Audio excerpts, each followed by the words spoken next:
Okay. Good evening, dear friends. Cornea Society is back with another edition of KeraKonnect CME program. And this time the topic is managing post-keratoplasty astigmatism. We have put together some didactic lectures along with case presentations and poll questions. Please feel free to come forward with all your queries on this subject and make this program an interactive one. We had a successful first meeting on pterygium surgery, and we are following a similar format for this program as well.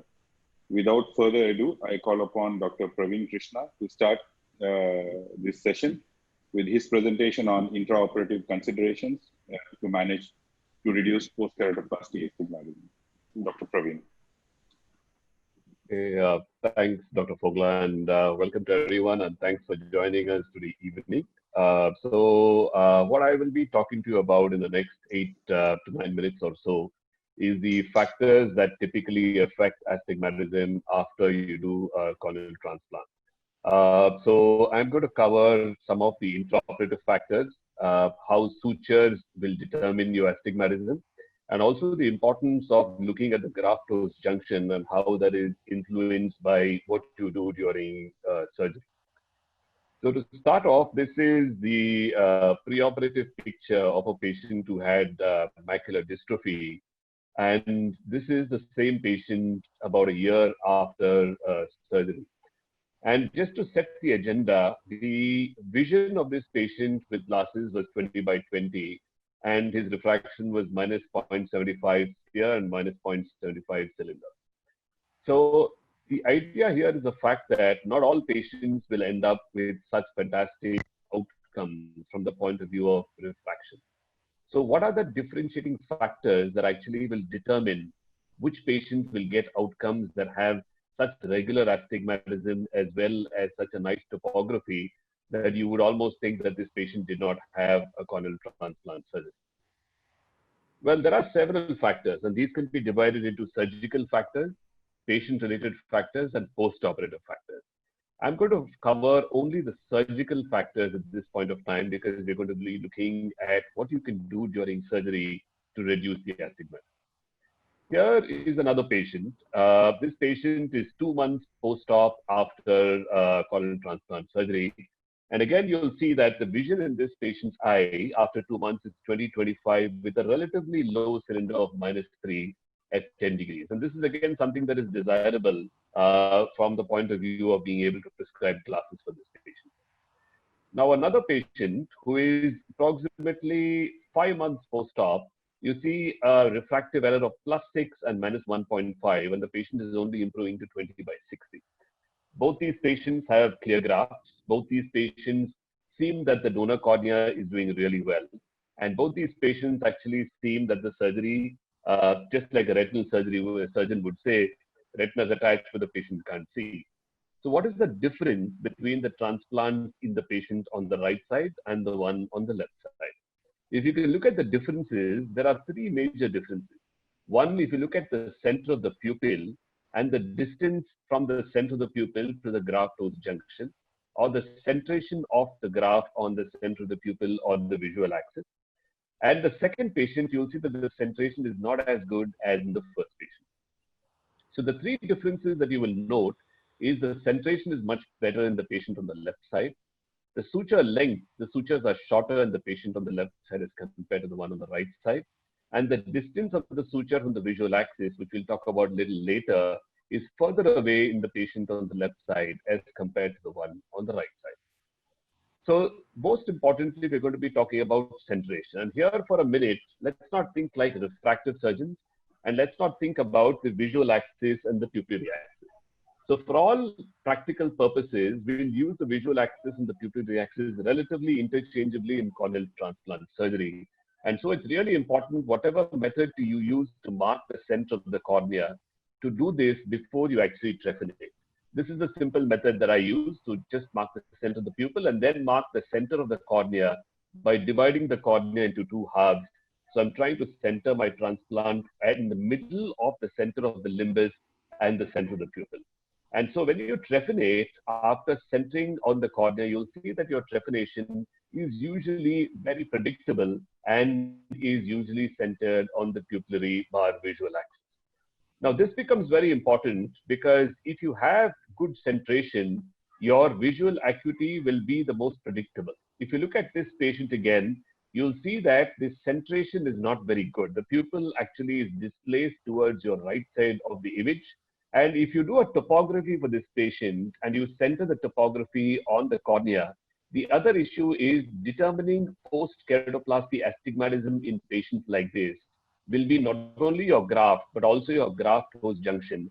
As you see, the topography that you derive will not just be from the graft, but also from outside the graft, that is the host bed, which is not something that is going to be useful for you to make a decision to remove sutures. So the second important thing is the length of the suture. If you look at the picture on the left side, you'll see that the sutures are relatively long and they're actually coming relatively close to the visual axis and also the area that the patient is going to see through. Whereas if you look at the right side, the sutures actually are not coming into the zone which determines the astigmatism and will not affect the kind of curvature of the cornea in the center. The third important factor is the size of the graft. This is a patient who had keratoconus with peripheral thinning as well, and eventually we had to do a very large graft in him.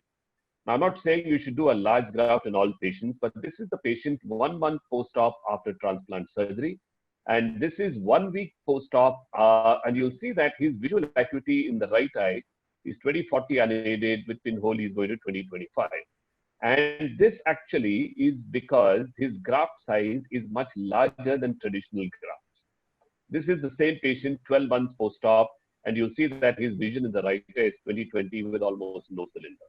Now, this is not because of the magic of the surgeon, but because of the fact that all the factors that determine the astigmatism on the cornea are as far as possible from the center of the pupil, and that is the reason why you get much better visual outcomes in these patients. The topography as well is much more predictable and also is much more regular than you would see most in cases following transplant. Now, this is another patient for pre-op keratoconus topography. And 2 months post-op, she had against-through astigmatism. We started observing her. 3 months post-op continued to be the same. 5 months post-op was about the same, about 10 diopters. Sutures were removed in the horizontal meridian. 7 months post-op, it did not reduce. It actually was increasing. And this was 8 months post-op. And you'll see that there's only one suture that is present in the left side in the area where the patient has high astigmatism. But when you also try to see why the astigmatism in that axis is not reducing, the other factor that is important in this patient, if you look at the graft bed, is some part of the thinned cornea is still left behind in the graft bed. And this is what is determining the astigmatism in this patient and not just sutures. And unless you take that out during surgery, you will not be able to control astigmatism. Now, another patient of keratoconus, where you see that the kind of sutures will also determine the kind of astigmatism you get. This is a patient who has a combined continuous as well as interrupted sutures, very low astigmatism, and really good visual acuity, even at 1 month post-op, that you can prescribe classes for. The other important factor is the apposition of the graft-host junction. So if you look at the graft-host junction in this patient, you'll see that the anterior apposition of the graft-host junction is actually quite good and no ectasia in any area. Whereas if you compare that with this patient, 3 months post-op, the 8 diopters of astigmatism, and you look at the graft-host junction in this patient, you'll see that there is some amount of dehiscence of the graft-host junction in the upper as well as the lower scans, and the anterior apposition is not as good as you saw in the previous patient. And this is again a very important determinant of the kind of astigmatism that you will get post-op. So good graft-host junction is like the one on top where you have good anterior apposition. An example of a poor graft-host junction is the one at the bottom, where you have a graft-host junction that is not well apposed and has healed abnormally, so leading to a bump on the surface and also a potentially weak graft-host junction that is susceptible to open up when you remove sutures or during trauma. This is also evident post-operatively when you have patients who have loose sutures, where you have graft-host junction that tends to cause flattening in that meridian and elevation on your elevation map. And you also will see on the OCT that there is evidence of ectasia in that area. All of these factors actually are determined by how you place your sutures and how deep your sutures are during surgery. So it is imperative, like we've been taught during our training, to put sutures as deep as we can so that the maximum amount of the graft and the host is in apposition when you tie your suture, allowing most of this area to heal so that you have good graft host apposition. Another example of this patient is a patient who has extremely low vision after keratoplasty with very high astigmatism of almost 22 diopters. Generally, when you get astigmatism that is this high in a normal looking graft, look for dehiscence of the graft host junction, and usually on the OCT, you might see something that is abnormal. Post-op ectasia of the graft host junction, if you actually have not sutured deep enough, is again a common occurrence. And patients like this will also have an area of steepening on their topography map. You need to identify this area of steepening. And if you look at the OCT, you'll see that the graft is anterior to the host. And this needs to be corrected post-op rather than actually take care of the astigmatism by modifying sutures. And if you see, this is post-op correction where the apposition of the graft host junction after sutures are applied again is much better. So this is just to compare the pre and the post-op apposition to show you that sutures play a really important role in ensuring the astigmatism is low. So this is what all of us should aim for, a graft that is relatively large, relatively well-centered, and the sutures are equidistant from the visual axis. And though you can use a keratoscope during surgery to determine which sutures are tight and loose, with time, what you probably should look for, and this is the picture that is taken at the end of surgery, where I've kept my cornea dry, is good anterior graft host apposition in all quadrants and equal distribution of your graft in all quadrants. And so to end, the factors that affect astigmatism are mainly surgical and post-operative factors, which include surgical factors like centration, suture length, the size of the graft, the host bed, the kind of sutures and the depth of the sutures, and the graft host junction apposition. So if there are three things that you need to take home from what you heard till now, is the fact that surgery probably determines most of the astigmatism that you get after a transplant. Trephination is probably the most important fact because it is difficult to rescue after you've trephined a cornea. Sutures play a very important role, more importantly, the length and the depth rather than just the radiality. The tightness of sutures is probably a factor that you can influence, whereas the other factors are more difficult to influence. Thank you very much.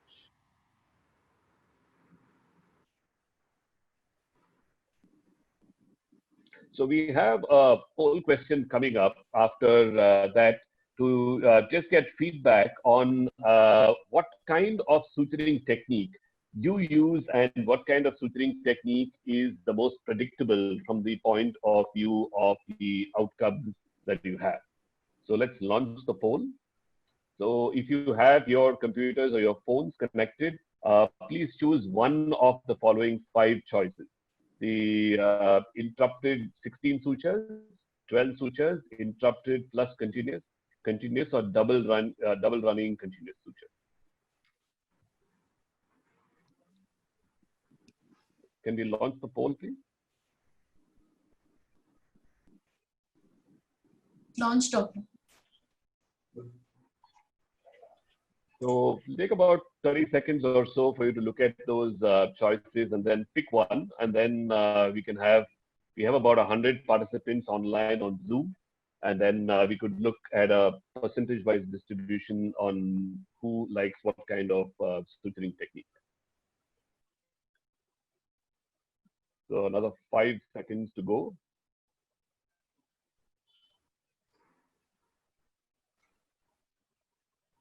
All right, so we can stop the poll and then we can display the questions, the poll outcome. All right, so that is the outcome. So 75% of all of you actually prefer to use interrupted 16 sutures. About 15%, the second most, is interrupted and continuous, and then small distribution of the other kinds of sutures that you would like to put. So interrupted 16 sutures seems to be the predominant choice for most of the attendees, and that is a very good choice because in Indians, you tend to have a lot of vascular beds that you do transplant for. So thank you very much, Dr. Fogla. So next we have Dr. Uma Sridhar from Eye Care Hospital in Noida, and she will be talking about another very important topic, post-operative suture management to tackle post-keratoplasty astigmatism. Dr. Uma, you can start sharing your screen. Thank you.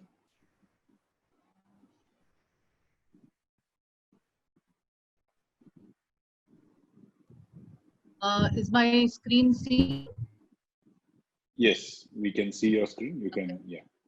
Thank you, Dr. Fogla, for inviting me and also helping me out. Yeah. So does a clear graph, like Praveen said, mean good vision? But you can have a very clear graph, but there could be a lot of distortion and low vision. So what is astigmatism? It means where the point focus of light is not formed on the retina. There is a high magnitude of the problem, and almost 38% of the graft can have more than 5 diopters of astigmatism. Praveen has already covered all the factors very well as to what causes post-keratoplasty astigmatism. It is the donor factor, the diameter, the intrinsic astigmatism, edge profile, shape, age of the donor. There are also many host factors like peripheral corneal thinning or ectasia, causing poor graft host acquisition, vascularization, scarring, pseudophakia. Also, wound healing can be pretty unpredictable, shape of the graft, and post-operative melting. Now, why should we remove sutures? Sutures are removed, obviously, it's a no-brainer. They are loose, very tight, vascularized suture tract, vascularization of donor or recipient stroma, and contraction of the graft host wound. Now, when to start removing sutures? With a clear non-vascularized graft with well-approximated sutures and good visual acuity, there is no need for suture removal. Indeed, it is said you can carry the sutures to the grave. Now, here is one such patient. Praveen had shown more brilliant ones, who was post-infection after lattice dystrophy, and he had a fairly good cylindrical, he had very minimal cylinder. He still carries his sutures with good vision. Now, this is one of many of Dr. Fogla's patients whom I recently removed the sutures, but it was post 2 years after DAL, and the sutures were getting broken. So we removed the sutures there, but he had very good topography and very minimal astigmatism, even with all sutures in. Now, this is one such patient whom after PK for keratoconus way back in 2009, he had about 3 diopters of cylinder. He could tolerate it pretty well with all sutures in, because the other eye was also having a similar cylindrical number, and so he could tolerate that. But after 12 years, all sutures out, he's doing fairly well, and the astigmatism has reduced considerably. Now, this is the image of that patient. The types of suturing techniques that we have seen in the poll, most people prefer 16 interrupted sutures. The other sutures are single continuous sutures, which can be radial or no torque placement. Combined continuous interrupted, which a few percentage we found were doing there. Double continuous in the same direction, double continuous torque and anti-torque technique. Single interrupted 16 sutures seem to be the most preferred technique even in this webinar what we found. Now, interrupted alone, what are the key points in decision making? One is the resolution of edema at the graft host junction. There should be no epithelial irregularity, a stable topography. Earlier removal may have more effect than later, but even after 6 years, if you remove the sutures, more astigmatism can be seen. The amount of astigmatism tolerated depends upon the age, the binocularity, the visual acuity, needs and expectations. And how much effort should be put in decreasing the astigmatism depends upon the surgeon experience, patient needs and expectations. Now, this is important. I think the panelists need to discuss this. Where should you remove the sutures and how do you need to remove the sutures? Will you remove on the slit lamp or will you remove in the operating room? Preferably loose sutures, I would remove in the slit lamp. Taking to the OR would mean extra expense for the patient and also a lot of waiting time. But tight sutures, I would prefer to remove in the OR. And I would like to also ask the panelists later what they think about it. One should always have the OR at standby and available, because if you remove the sutures at whatever stage after the procedure, wound grip and dehiscence can always occur if the graft host junction is not well opposed. Would you put betadine pre-suture removal? Well, in the COVID times, preferable to put septidine 5%, 1 drop pre, which we would probably not have put before that. maybe a drop of anesthetic and antibiotic would have sufficed. Now, loose sutures versus tight sutures. So the loose sutures we would be removing even in the OPD, whereas the tight sutures, one has to see if the graft-host junction is well opposed, there is scarring there or not. If there's still edematous, would you need to replace if you're removing it far too early if it is very tight? Now, would you remove the suture on the graft side or the host side? Preferably, all your knots should be buried on the graft side with short protrusions there. Otherwise, and preferably, you would not take the sutures out between the graft-host junction. Otherwise, dehiscence can still occur. Would you remove one suture versus paired suture after seeing on the topography? Sometimes a single suture would be sufficient, or you may need to remove paired sutures, but you would not remove adjacent sutures. Removal versus replacement. Initial 1 month after the graft, maybe you will need to remove and replace the suture if it is too tight or too loose. Now, stepping up the steroids post suture removal, because of the induced inflammation, you can trigger a rejection after suture removal. Now, this is one from the article by Dr. Tua, which was forwarded to me by Dr. Fogla here. You can see that the graft, the knot is there on the donor side, and you would remove at the long end and preferably remove from the donor side and not from the host side, so that you will not drag the knot through the graft-host junction. Now, which sutures to remove? In single interrupted sutures, you can only remove sutures on the axis, and you would base it on your refraction, keratometry, topography. And if you're removing in the OR and it is a very distorted kind of astigmatism, then probably a Maloney's keratometer might help you. Now, this, Dr. Matalia, this is a nice zigzag kind of graft-host apposition, which is beautifully apposed on the epithelial and on the endothelial side. And you can even get away with 12 sutures. And here, probably you can carry your sutures to the grave. I don't know if Himanshu has done that. Now, one thing which would tell you if your suture removal will help the astigmatism is if the refraction and topography would match, then the suture removal would be effective. When to do refraction post suture removal?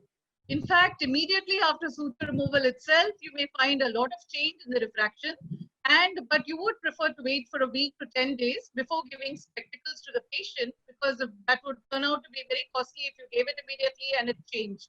Provision of spectacles and contact lenses, how early? You can give contact lenses with sutures on also, it is pretty safe. But you would wait for a week to 10 days or at least 2 weeks for the topography to change.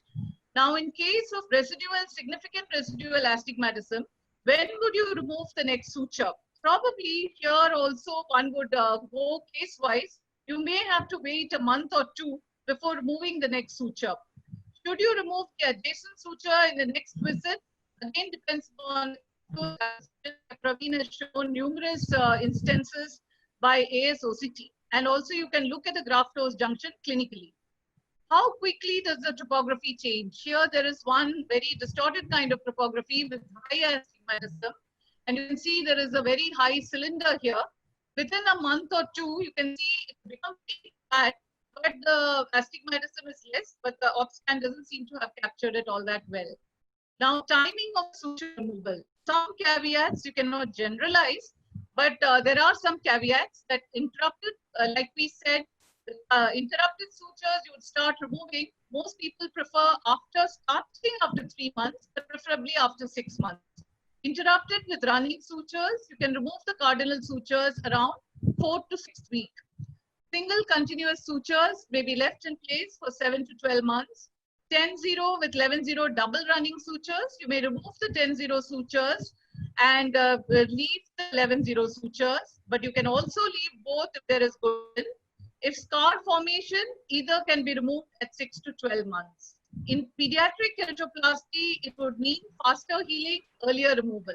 Sometimes you have no choice, and as the sutures keep getting loose, topography or no topography, you have to keep removing. Like this, there was a little bit of, there was considerable astigmatism with all sutures out, but I had no choice. As the sutures kept loosening, it had to be removed. Now, combined continuous and interrupted sutures, there could be 12 interrupted 10-0 nylon, 12 bite continuous nylon running suture, and bites of the continuous suture are placed between the interrupted sutures. The superficial portion of the continuous sutures approximates the Bowman's layout. All our good pictures have been shown already by Praveen. The combined continuous interrupted sutures, there could be single continuous, and there could be a radial placement of the sutures. Intraoperatively also you can control the astigmatism with the radial placement of the sutures. Single continuous, rapidly placed, and there is ease of intra and post-operative adjustment with only one knot being present. And in many studies, it says that you can correct astigmatism after removal from 6.5 to 1.5, and adjustment can be there from flat to steep meridian, flattening the steep and steepening the flat, which you cannot do in interrupted sutures. You can only flatten the steep meridian. Like you see here, this is important. In an ellipse, you can see that the vertical is the steep axis, the horizontal is the flat axis, and you are moving the sutures from the flat to the steep axis. And when you do it in the slit lamp, one has to be very careful. Within 1 month, you can do this, but you have to be careful about suture breakage and be prepared to replace if there is a graft dehiscence at that time. And if the sutures are too, they would already be covered by the epithelium, so you will have to probably just split the epithelium, go to the layer of the Bowman's and do this, and be very careful. If it breaks, then the OR should be ready to replace these sutures. Now the D-shaped, again you're going towards the D, and in the teardrop pattern, this is the direction of the adjustment of the sutures. In a double continuous, there is an extra safety of the extra suture with a 10 bite nylon suture at 80% depth, and second continuous suture at 50 to 60%. This seems to be a not very popular technique. Double continuous can be in the same direction. It can be torque, anti-torque technique. Now, what are the chronological events to control the astigmatism? One is the sutures, which is one factor under your control post-operatively. The second is spectacles, contact lenses, PRK and LASIK, which other speakers are speaking on. Relaxing incisions, compression sutures, and wedge resection. A last resort would be regrafting. Now, role of optical corrections. Spectacles will give early visual rehabilitation, but more than 5 diopter cylinder is not tolerated. Contact lenses can be given at any stage of the suture removal. It can be given even within 3 months with the sutures on. Now, it could be patient preference if keratoconus and irregular astigmatism, and when they are spectacle intolerance. Now, as we said, if the astigmatism is very minimal, you may plan to retain the sutures, but there could be subtle chronic changes in refractive error, a subtle inflammation, and later on, late suture breakage. So they may be more difficult to remove. Now, there are many complications of suture removal, such as retained suture material, wound dehiscence, induced astigmatism, wound gape, wound override, rejection, failure, end off, glaucoma. I've had one patient here. There was a small air bubble at the graft junction when I removed the suture, and the patient came with very high pressures in the next follow-up. Hyphema and epithelial downgrowth can also occur. Now, towards the end, I would say you have removed all sutures and there is a very high cylinder. What do you do next? I think the next speakers will speak on this. So the timing of the suture removal, I will again reiterate, minimal astigmatism, there is no need. Sometimes carry the sutures to the grave. Patients keep asking, when will you remove the sutures? How many sutures are left? This seems to be a common question. But combined interrupted continuous, 4 to 6 weeks post-op, you can start the interrupted. And then the single continuous, 7 to 12 months. Double continuous, the 10-0 by 2 to 4 months. And 11-0 can be left indefinitely. So the take-home points would be astigmatism, it's multifactorial, as very nicely shown by Praveen in the previous presentation. Suture adjustment, just achieve good vision and rest left in place. After several years, it seems the single continuous may be more easy to remove because there are no knots, hardly one knot, and the interrupted segments without knots are easier to remove. Thank you.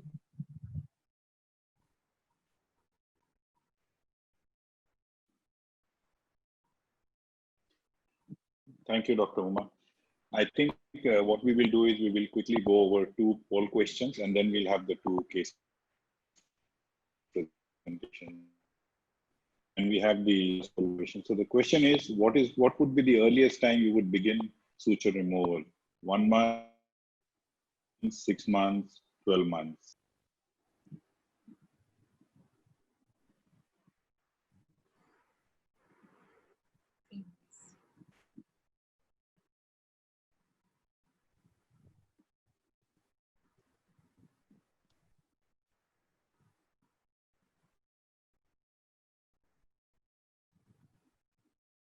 modified the question, the suturing type, whether it was interrupted or combined interrupted and continuous.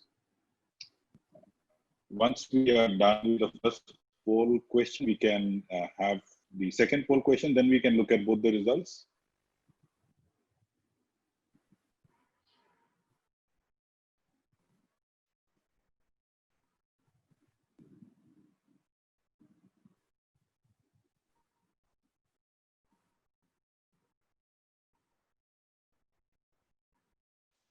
So once you have removed your first suture, first set of sutures, how much time would you wait before you remove the sutures again?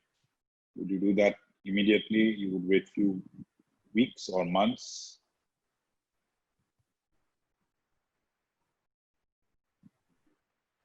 Does it depend upon the residual astigmatism that is there and healing at the graft-host junction? Correct. But in general, would you? So I think when we discuss on the topic after the case presentation, we can go in a little bit more detail.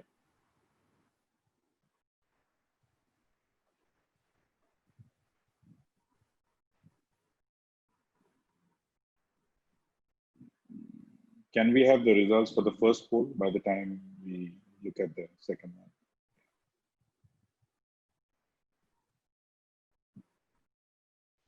So the earliest time, a majority, they start removing at 3 months, as what Dr. Uma had mentioned in her presentation. And sometimes people even wait up to 6 months. But a lot of people don't prefer to remove it as early as 1 month, which is really good, because I don't think at 1 month it's the ideal time for the graft-host junction wound to heal. So can we have the poll results of the second poll? How much time would you wait? Again, a majority wait for about a month. And it also depends, I think, at what time frame you're removing suture. If you're removing suture at 1 year, then to remove the remaining suture, you may not need to wait for 1 month. But if you're removing at 6 weeks or at 3 months, then maybe you would likely want to wait for the graft-host junction to become stronger before you. So I think with this, we go ahead, we have the case presentation. We have Dr. Amrita Mohanty, who will be presenting the first case.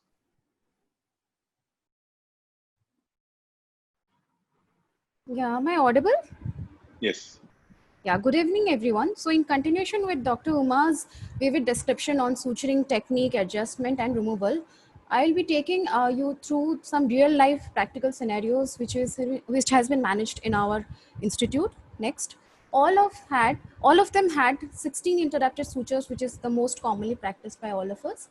So my case one is the keratoconus patient who had right eye keratoplasty in her earlier teens, and because of multiple root sutures, we have to remove them early, which ended up with a astigmatism of -7, and we gave a rigid RGP for that eye. So in the left eye, again, we had a penetrating keratoplasty. In 5 months, we had a refraction of -2 spherical and -2 cylindrical at 140° axis. And we removed few loose sutures. And again, at 8 months, we got a manifest refraction, mostly similar with a -0.75 spherical change. And we did a topo. And although the topography map was not complete, but it correlated with the manifest refraction. So we went ahead with paired suture removal along the steep axis. We removed 4 sutures at this visit. So while SSR, we should always correlate the topography with the manifest refraction. Next. So again at 10 months, we did the topography, and again we removed 5 sutures at this visit. 2 of them were paired. And at 12 months, all the sutures were removed. And at 18 months, we could get a refraction of 20/25 vision with -1.75 cylinder. So SSR is really effective for low-grade astigmatism that is around 3 to 4 diopter. Next. So my second case is a case of macular dystrophy who underwent keratoplasty in the left eye. So till 3 months, his refraction was coming in 0.4 spherical with a vision of BCVA of 20/50. He visited, in the next visit, his UCBA really dropped, and we got a surprising refraction of +9 diopter spherical and -3 diopter cylindrical at 50° axis. And we did topography here, and we can see that we found the inferior steepening here. So we decided for removing the four sutures, alternate sutures, single sutures, predominantly in the inferior quadrant. So SSR can be paired or single depending on the curvature of the semi-meridians. Next. So in the next visit, that is in the 11th month, we try to remove all the sutures which is located inferiorly, and at 12 months, all the sutures, rest of the sutures were removed, and we got a fair refraction of -0.75 cylinder at the end of 18 months. So the take-home message is SSR should be attempted with the initial post-op recovery period of 3 months, because we get very surprising refraction results during this period. Next. So my third case is a 46-year-old farmer who underwent penetrating keratoplasty with cataract surgery because of a corneal scar. In post-op day 1, the fourth schedule was positive at 10 o'clock position, and the surgeon decided to give a BCL for 2 weeks and removed it after the schedules was negative. Unfortunately, he came with a wound dehiscence at the same position and was resutured. And after 6 months, we obtained a topography, which we can see it's a relatively very flat cornea, possibly because of the loose sutures. And we can see here in 1 to 2 o'clock position, there is an island of steepening, and try to remove 3 alternating sutures over there.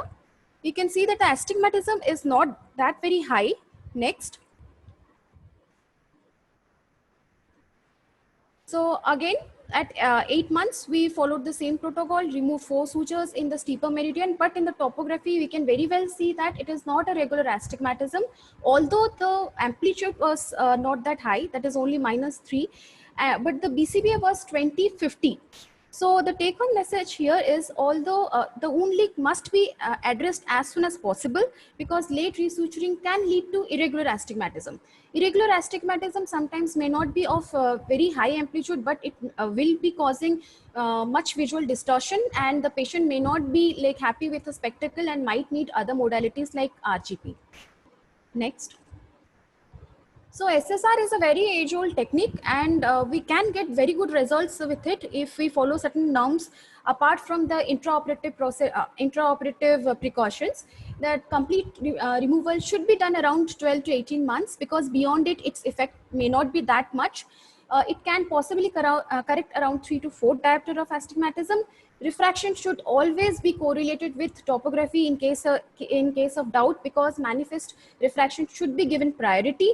And identification of the steep axis can be done by topography. Clinical signs of identifying a tight suture can be long bite, or presence of cheese wearing, or you can look at the radiality also, and the angulated edges. And number, it can be single or it can be paired depending on the curvature of the semi-meridians, and we can go ahead as soon as 3 months after allowing an initial post-operative stabilization. Thank you.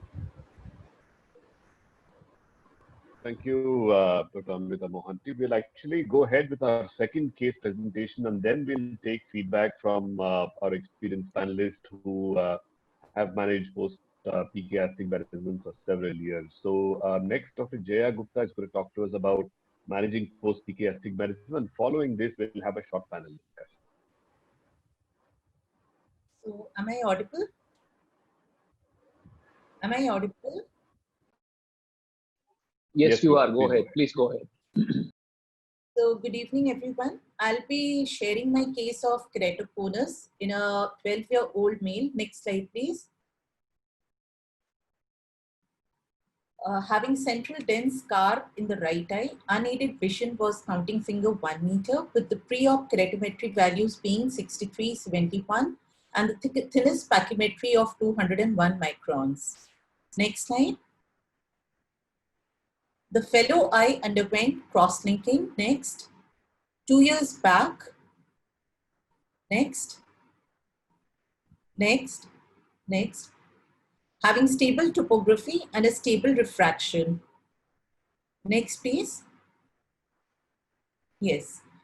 Next. Yes. So the affected eye underwent full thickness keratoplasty 18 months back. In between, she was given the glasses that she was using was minus 2.75 with minus 4.25 cylinder at 80-degree axis. We also did an RGP contact lens trial with which he was improving to 6.6 paths. With the idea to improve his vision further, I did a pentacam next. So the pentacam shows against the rule astigmatism, flattening in the vertical meridian and steepening of the horizontal meridian. The AR values at this time was 5.5 sphere with minus 9.75 cylinder axis 88 degree, and his actual subjective acceptance was +3 with minus 6 cylinder at 85 degree. Hence, I knocked off the 3 and 9 o'clock sutures, but this pentacam has just been done on 6 June and I do not have any subsequent pictures to this. With this, I end and I ask the panelists, was this a correct decision? Will this improve, will this help in reducing his astigmatism? Will his cylindrical values will come down? Also, this being a pediatric cases, is it advisable to knock off all the sutures, or what I did, selective suture removal, is the correct way to go? Next.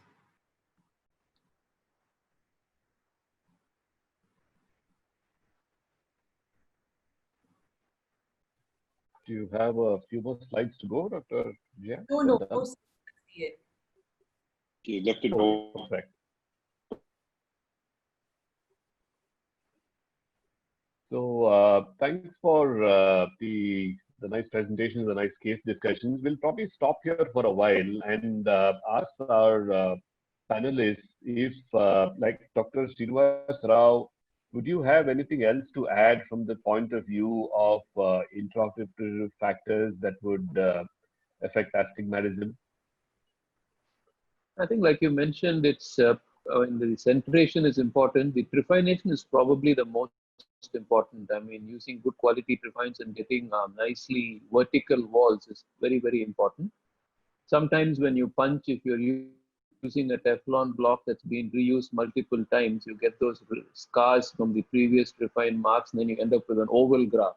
If you end up with something like an oval graft, then there's only so much your suturing can do. You can't really correct too much with your sutures if your graft is, to start with, not particularly fitting well in the bed. You can try, but it usually doesn't work. And sometimes we use a Fleringa ring, particularly in phakic eyes and all that, when you do a penetrating graft. It's quite important that your Fleringa is equally well centered on the limbus and you have equal tension on the sutures. Because after you open the graft, if your Fleringa is irregularly placed, then that tends to distort the post opening. And then it becomes harder for you to fit your graft in properly. So the suturing is important, but I think it takes off on a nice graft post junction. Basically, if you created good junctions with your donor and with the recipient, then the sutures can build on it. Otherwise, you're fighting an uphill battle right from the first suture. Thank you, sir. Nikhil, you have anything to add about the timing of suture removal and the sequence? What clues do you use from the point of view of determining which sutures to remove and when you would like to advance or delay suture removal in post-keratoplasty? As we said, most time when people agreed they remove sutures at 3 months, I personally try to avoid removing for maybe around 5 or 6 months, and then we have one option of removing maybe 1 or 2 sutures at multiple visits, and sometimes the other option is that if there is high astigmatism, you can remove multiple sutures at a single visit also. Keep doing topography after every single suture that you remove. Of course, we have to keep a watch that the graft host junction is not reacting or is not sort of giving up or giving way. That is important when you remove sutures any time, even 6 months or 1 year. Sometimes the healing may not be adequate. So that is very important to keep in mind. And I think in general, in ectatic disorders or keratoconus, I think I'm a little slow and concerned to suture removal, because sometimes you tend to remove these sutures early, trying to chase astigmatism, and then you come up with an astigmatism where there are no sutures and maybe there is the host graft junction is sort of ectatic. So in those conditions, maybe we need to be more careful not to start chasing and try to look at the graft host junction, as you also mentioned in your talk. Some 1 or 2 points which I thought maybe I can share. The other question, which a lot of participants have asked, is the use of intraoperative keratoscope. So the Maloney's intraoperative keratoscope, or use of any instrument which has a round, which has a circular outline like a Fleringer ring or even holding a trifine. So just want to ask the panelists, Dr. Srinivas Rao, Dr. Namrata, Dr. Paras, do you use it routinely in your surgical practice when you do your corneal grafts? You can use it. Basically, I use the Maloney keratoscope, but like I said again, basically you can leave the graft reasonably circular at the end of your procedure, and basically these keratoscopes only detect about 3 diopters plus astigmatism. If it's less than that, it's very hard to pick it up because it's semi-quantitative only. But ultimately, at the end of the day, if your graft host junction, it's the healing there which will really decide what happens 1 month, 2 months, and 3 months later.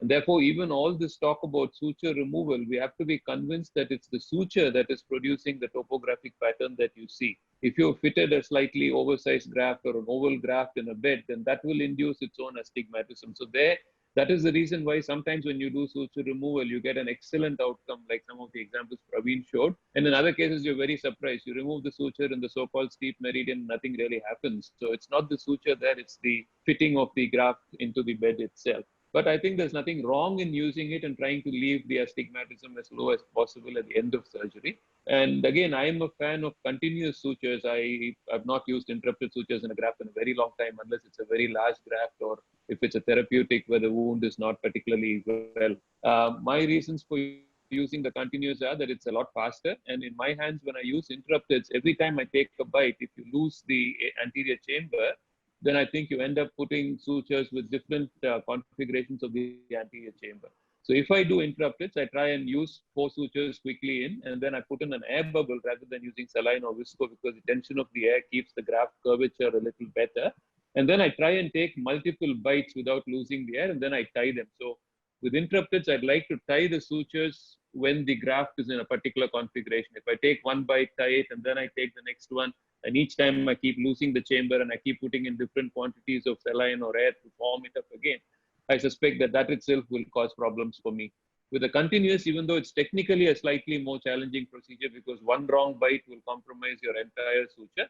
But if you I do a 24 bite running usually, it's faster. It takes about 15 minutes, half a minute per bite or so. And at the end of the procedure, you can instill air or whatever you want to form the chamber before you finally tighten your knot. So you're tightening the sutures with the graft in an ideal configuration.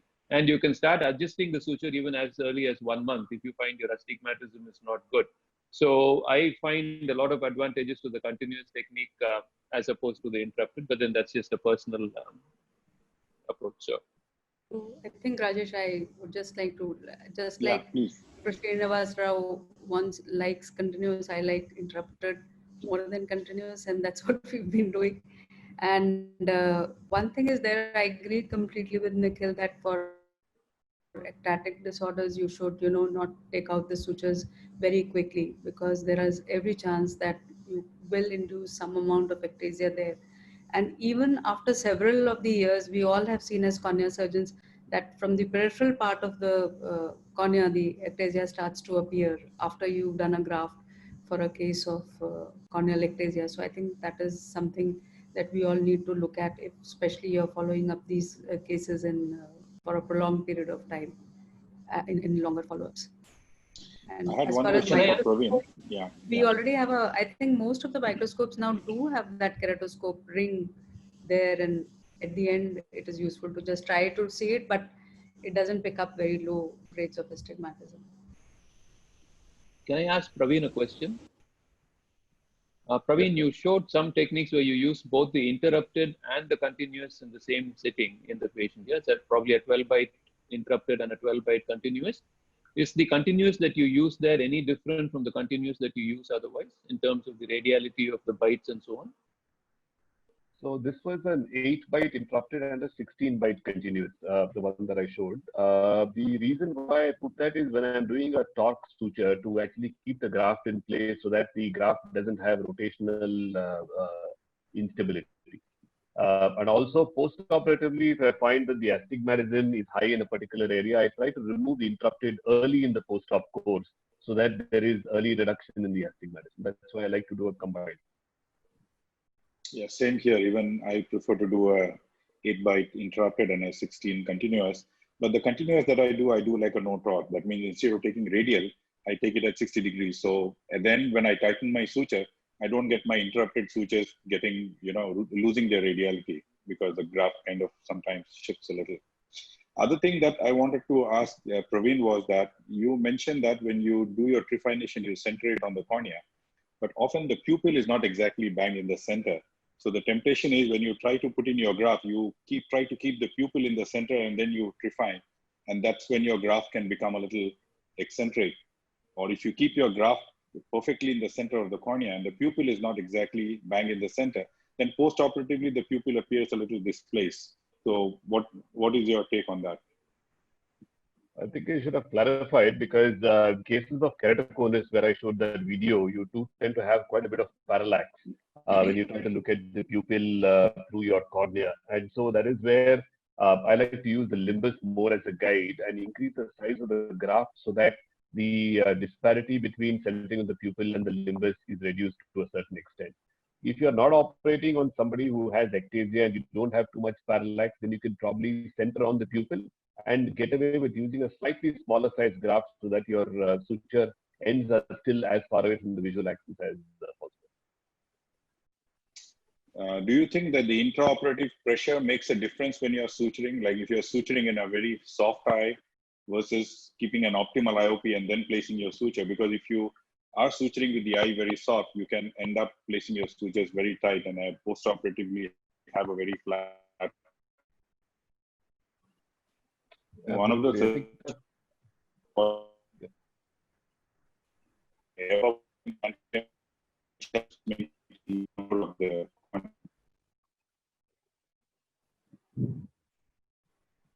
I'm not sure, my internet's going back and forth. I'm not sure if you can hear me, but this was the point I was making about using the continuous suture and why I personally like it, because I like to put the first 4 sutures in very quick and dirty because the eye is open in a penetrating graft. In a lamellar graft, all this doesn't matter. You can do whatever you want. But in a penetrating graft, you put the first 4 sutures in quickly to close the eye in. Then you put a small air bubble, which basically keeps the chamber formed. And if you feel your eye is soft, particularly in an aphakic or even in a pseudophakic eye where you had to do an anterior vitrectomy before putting in a lens, then you infuse saline under the air to firm up the vitreous. You don't keep infusing air more and more to form the entire chamber. The air bubbles just to give you the curve of the graft, and then you can put in saline through the pupil to get the vitreous to fill up till you feel you're at an optimal temperature, optimal pressure. And then you go ahead with your suturing. But like Rajesh said, it's very important not to put sutures which you think are appropriate if the eye is very soft. When you finally fill it up with aqueous, you will find that the sutures are very tight. On the other hand, if you have an overfilled chamber and you put in what you think is a good suture, when the chamber decompresses to its normal physiological depth later, the suture becomes loose. So in a continuous suture, in my opinion, in my hands, basically I can avoid this completely because after I've taken my entire bite, I put 1/3 throw. And then I form the chamber to what I think is physiological depth. And once I have it at that depth, I adjust my sutures and then tighten the final knot and close. There are, of course, disadvantages to a continuous suture. If you have an injury and one loop breaks, then your entire wound is open, as opposed to interrupted where you only lose that one suture and the others will stay in place. So I guess these are, you can go back and forth on each of these. But I guess it's important to experiment in the beginning and find one technique that works. Like Rajesh and Praveen said, they use a combination of interrupted and continuous in their patients. It doesn't matter. So as long as you've understood what you're doing and in your hands it works well, that's fine. And it's important to be consistent with your suture because particularly in penetrating grafts, when you want to put in the IOL as well, when you want to look at your keratometry, basically what you do is you look at your previous 10 or 15 grafts which have had good outcomes, and like personalizing your A constant, you take the average K of those and use that for your subsequent cases. And that will usually happen if you're very consistent with the type of trifines that you use, the size of trifines that you use, and your suturing technique, because most of us keep ending up with some rough similarity in our post-operative outcomes. So I think it's important to choose one technique. It doesn't matter which, experiment, listen to the pros and cons, and in your hands, see which one works best, and then try and do that as well as you can repeatedly. Thank you very much, sir. We'll move on to managing astigmatism after surgery. And so next up, we have Dr. Rajesh Fogla, who's going to be speaking to us about surgical management of postkeratoplasty astigmatism. Thank you, Praveen.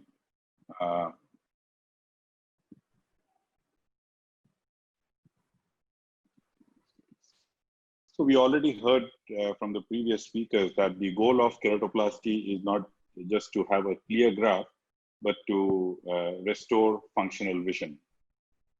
And once all the sutures are out and you still have significant amount of postkeratoplasty astigmatism, management can be either a surgical or using a laser, excimer laser or femtosecond laser, or if there is associated lens changes, you can think about customized IOL implantation. In the surgical management, the options that we have are the astigmatic keratotomy. You can do a wedge resection. You can do something called a recut and resuturing, or you can do a large diameter dark. Astigmatic keratotomy is basically when you cannot manage with contact lenses, or if the patient is unable to tolerate the contact lens. You can do this by placing transverse or arcuate incisions in the cornea. The basic principle is that it flattens the steep meridian. You can place 1 or 2 incisions which are perpendicular to the steep axis. And there is also a reciprocal steepening of the flat meridian, which is known as the coupling effect. So here you can see that the horizontal meridian is steep and the vertical meridian is flat. And when the 2 incisions are placed on the steep meridian, you can see that the reflex, which is oval or egg-shaped initially, it tends to get better after placement of these 2 incisions. So what do you need to do an astigmatic keratotomy? In terms of instrumentation, yes.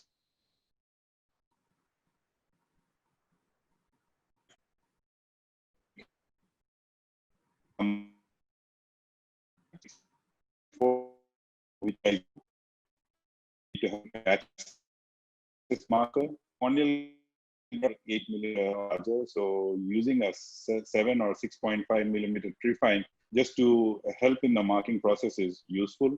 If you have access to a femtosecond laser, you can create very precise incisions relatively easily and very, very predictable. Or you can use a complex instrument, which I've only heard about, never seen, but that's the HANA Architome, which is a HANA trifine with the ability to create these arcuate incisions. Besides that, you should have the tomography information to the anterior segment OCT or ultrasound pachymetry to have the idea regarding the minimal pachymetry at the site where you're going to place these incisions. And it's important that you avoid in eyes which have active ocular surface disease or severe dry eye, because then you're going to have undesirable outcomes. There are several nomograms. This is one which is for femtosecond laser. And if you look at it, that the higher the amount of astigmatism, the longer the incision in terms of the arc length in terms of degrees.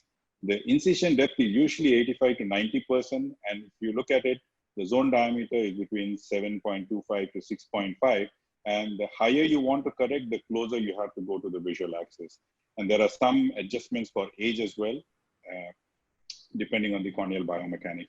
Just to give you an example, now this patient had a corneal transplantation surgery done, and immediately post-op, you can see that the cornea is very flat.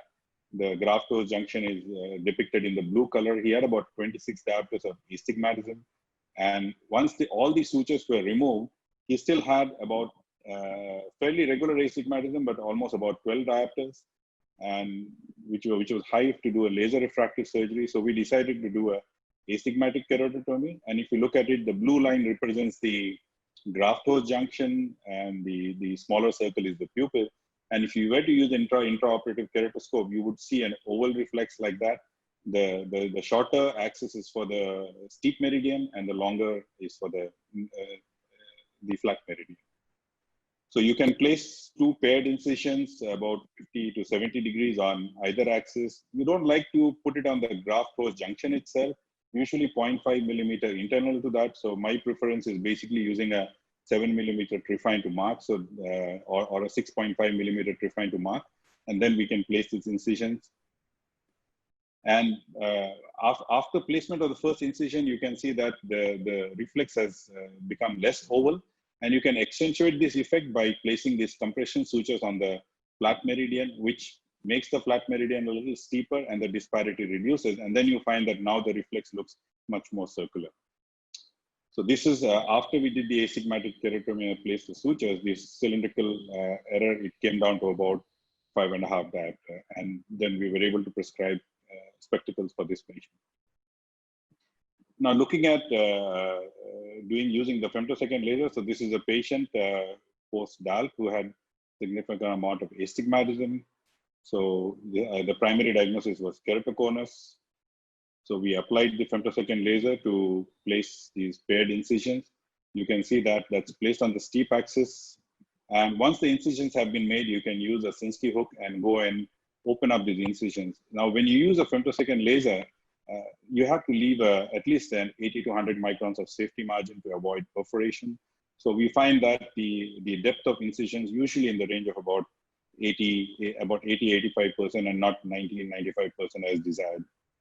Now, this is post-operatively. You can see the eye looks very quiet. This was done under topical, and the incisions, even if you find the incisions are not completely open, you can even do them on slit lamp as well, depending on, you can do a topography, and if you want a greater correction, you can open up larger part of the incision. And what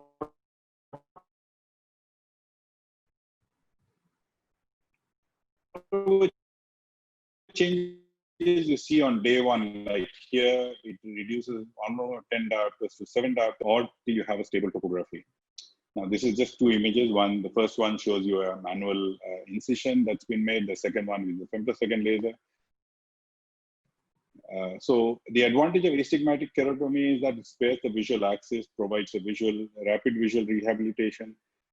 However, there is poor predictability. Despite having a lot of nomograms, you don't get exactly the kind of desired correction that you want. But on an average, about 30 to 40% reduction is what we see in our practice. There is a risk of corneal perforation if you are not very careful. So be prepared when you do an astigmatic keratotomy to be able to suture the wound. And since we place it very close to the graft-to junction, we tectonically make the globe much more weaker. So if the patient sustains a trauma, there is a tendency that they can have a greater incidence of wound dehiscence. Wedge resection, I don't do in my practice, but this is something that can be done. So this is usually done in the flatter meridian. So if you have huge amount of astigmatism, you can place these crescentic incisions at the graft-to junction and remove a crescent of stromal tissue, and then you can place sutures to steepen that flat meridian. And there are manually to do it, even with a diamond knife, it's quite challenging. But with the advent of femtosecond laser, there are softwares built into the femtosecond laser which allow you to do this procedure in a much more precise manner. Recut and resuturing, this is basically for high astigmatism. When you have an uneven graft-to junction, or there is a lot of irregular astigmatism, which means that in this situation, if you were to do a astigmatic keratotomy, you are unlikely to have a desirable outcome. So what we do is we open up so this is a patient, you can see the entire graft-to junction is very steep, although he has a fairly regular astigmatism of about 14.5 diopters. So what we did was so the patient already has had a cataract surgery elsewhere, has a normal monofocal lens in the eye. We go in and using a Sinskey hook, you can break open the graft-to junction. You could use a sharp knife just to initiate a break in the graft-to junction, and then with a Sinskey hook, you can easily go and open up the graft-to junction. So this, you can do it even several years after you have had the surgery. And in this case, I opened it up 360 degree, and then I did the reflex again with the keratoscope. Now you can see that the reflex is much better, but it is steeper on this. It's much more flatter on the oblique axis. So we place an interrupted suture because to get the reflex to become a little bit more oval. And after we have done that, we check the reflex again, and you will find that now the reflex look much better than what it was initially. And now we go ahead and place a running suture, taking bites at about 8. That's a 8 bite or 10 bite continuous suture that you can take. And now, if you look at the reflex now, the reflex looks pretty circular. So that's the post-op appearance of that eye. Now, if you look at the topography, it has a normal prolate contour. The cylindrical power from 14.5 came down to about 2/4 diopters, and the patient was doing well. This technique works well as long as the sutures are in place. Once the sutures are removed, you can have some amount of the astigmatism coming back, but it usually does not come back to the magnitude seen earlier. This is again another patient with a previous penetrating keratoplasty with this kind of a topography. Inferior steepening, had a cataract, total cataract as well. So as Dr. Rao mentioned, in my hands with my suturing technique, my average K value is in the range of about 43 diopters. So I used that to calculate the IOL power, and we went ahead, did the phacoemulsification with intraocular lens implantation, and we did the recut resuturing and resutured using interrupted suture, and ended up with an average K of about 42.46. He did have about 6 diopters of cylinder, but that we could manage later on by removing the interrupted suture. The other situation is when you have a large diameter, the option of doing a large diameter dial, especially in grafts with this kind of a peripheral ectasia of the graft-closed junction. So here, what we do is, so this is a penetrating keratoplasty done about 20-25 years back. The patient graft is still clear, but there is a graft-closed junction ectasia. So we use a large diameter. Here I'm using like a 10 millimeter graft trephination to do a partial trephination. Then you initiate the lamellar dissection. One has to be make a paracentesis because you're more likely to have some distance at the graft-closed junction if you're not very careful. Also, you have to use a combination of sharp and semi-sharp dissection. One has to be very careful at the graft-closed junction. You should not apply too much of pressure because then your graft can open up, and then you complete your suturing. So this lady, 49-year-old female, she had, like Praveen mentioned, with a 10 millimeter graft, she had an uncorrected visual of 20/30. The original cell count was 610, but that graft body was already immunitated, so I did not see any chance of going and doing a large diameter penetrating keratoplasty for her. So basically, the surgical management, the pre-op evaluation is essential in surgical planning. The right instrumentation, femtosecond laser definitely adds to precision and improves more predictability. So I think if you use the femtosecond laser, you can do this astigmatic keratotomy much more precisely. Definitely watch out for complications. And once you have done this, additional procedures are often necessary for further improvement in improvement of visual quality. Normally, we think about doing a second laser refractive surgery, what Namrata would be covering in her talk. So we can do a customized ablation to further refine the refractive power. Thank you.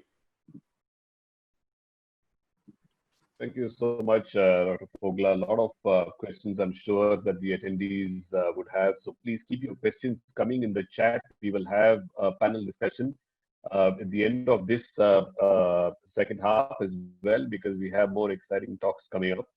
Next up is a case presentation about managing astigmatism with sutures post-op, and this is going to be Dr. Anuradha to talk about her case. Thank you, Dr. Praveen. Good evening, everyone. In the next few minutes or so, I would be taking you through an interesting case that presented to the clinic with even more interesting management in the post-operative course. Next slide, please. Can we have the next slide? Yeah. So this was a 36-year-old lady who presented with keratoconus in both the eyes with history of progressing diminution of vision in the left eye. So this was the presentation at which you can see that there is advanced keratoconus in the left eye. The patient was advised contact lens trial at this visit, but because of progressive increase in the severity of the keratoconus in the left eye over the next few months, she was advised to undergo a deep anterior lamellar keratoplasty. Next slide, please. So the post-operative course was largely uneventful, and at 3 months, we can see that she had a fairly high astigmatism of -10 diopters at 95 degrees. So at this visit, selective suture removal, which was topography guided, was done. Next slide, please. So at post-operative 5 months, she had actually a fairly good vision of 20/30 with reduction in the astigmatism. And you can see that it was fairly less. It was around 3 diopters.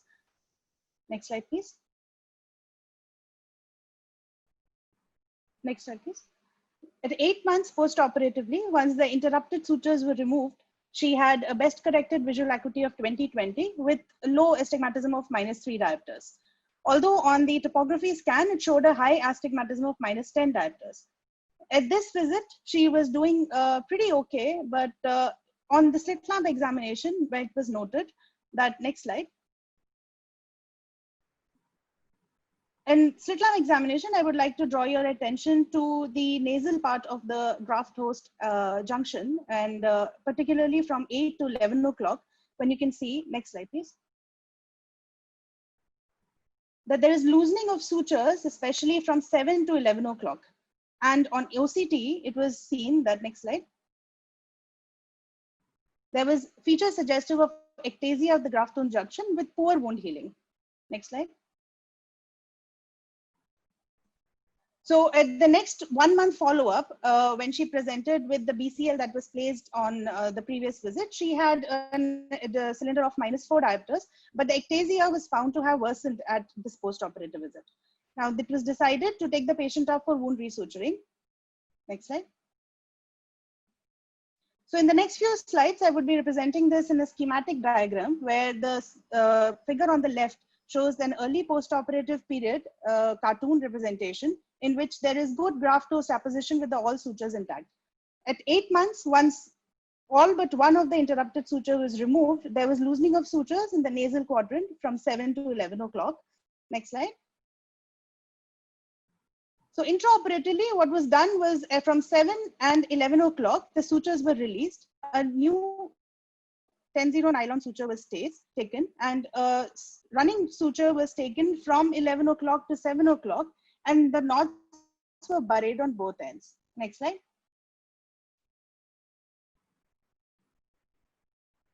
So we can see that the 11 o'clock suture was untied. 11 o'clock was, and the new suture, which was taken from 11 o'clock to 7 o'clock, was taken with good suture tension. Next slide. Next slide, please. So in the post-operative period, it was seen that the graft host ectasia that was present in the nasal quadrant was well opposed. Next slide. Next slide.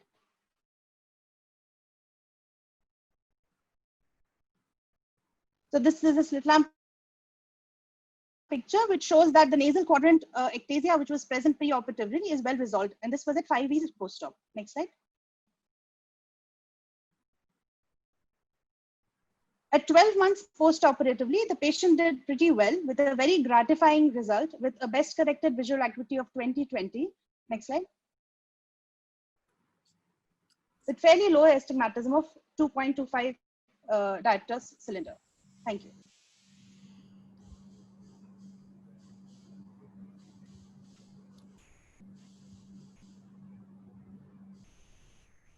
Thank you, Dr. Anuradha. We have next Dr. Himanshu, and he'll be talking to us regarding the option of implanting toric IOLs in the management of post-keratoplasty astigmatism. Himanshu, over to you.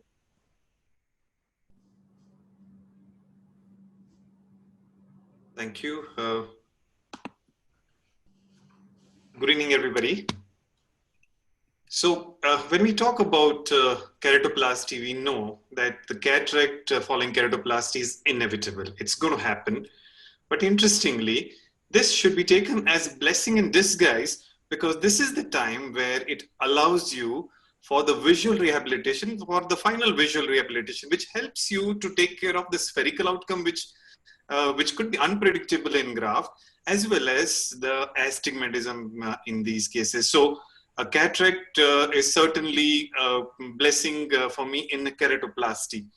So when do we do the surgery? Well, earlier the better, because you don't want cataract to become very hard and leading to endothelial damage while doing the surgery. But we must wait till the graft-host junction heals. Now, how do we know graft-host junction has healed? Clinically, on slit lamp, when you see between two suture, when you see graft-host junction having hump, well, that means that it is still healing, it is not healed.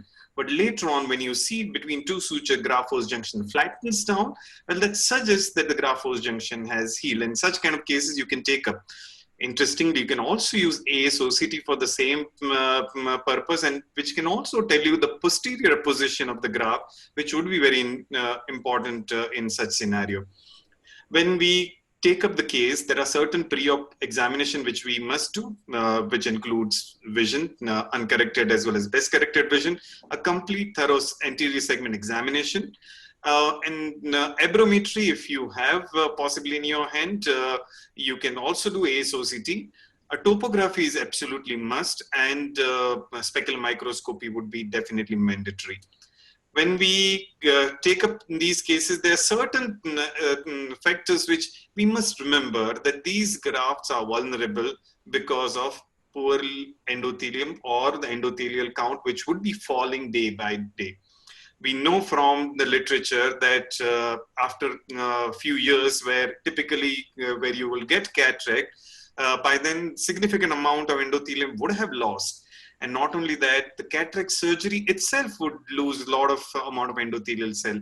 So endothelium status is very important. Taking care of endothelium can certainly help you to protect the surviving endothelial cells, which can be as low as like 400 change and can still do very well. So it's not that everything is lost with less than 500 count. But does it mean we touch all the cornea? Well, there are certain telltale signs which shows that the graft might be failing and may not be wise idea to go ahead with the cataract surgery.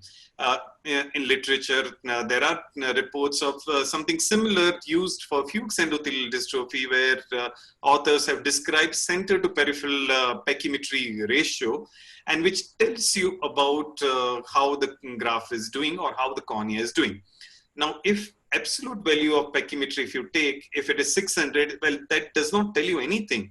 But if you see that center to peripheral ratio is altered, where the central cornea has started becoming thicker and thicker, which also is visible on pentachem on PTI and CTSP, which shows the flattening of the curve or the double hump pattern on PTI, which is suggestive of a graft which is thickened, which certainly means this cornea is not going to do well, and it's not worth touching such kind of cornea. When we talk about the toric IOL, I like to follow some step ladder pattern, where very low astigmatism, you can just alter your position of incision.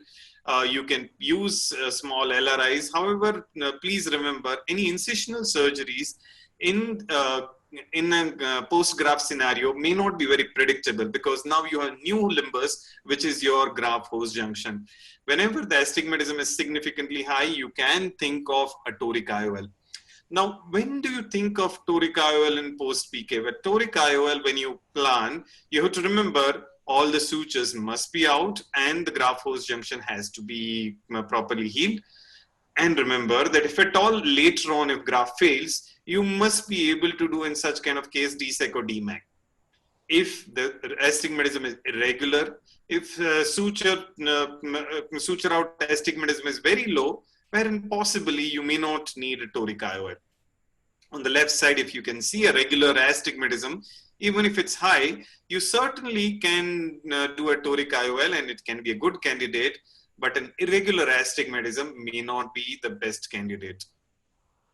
When we look at these cases, there are certain inherent issues when we decide about the IOL, and one of them is proper K value.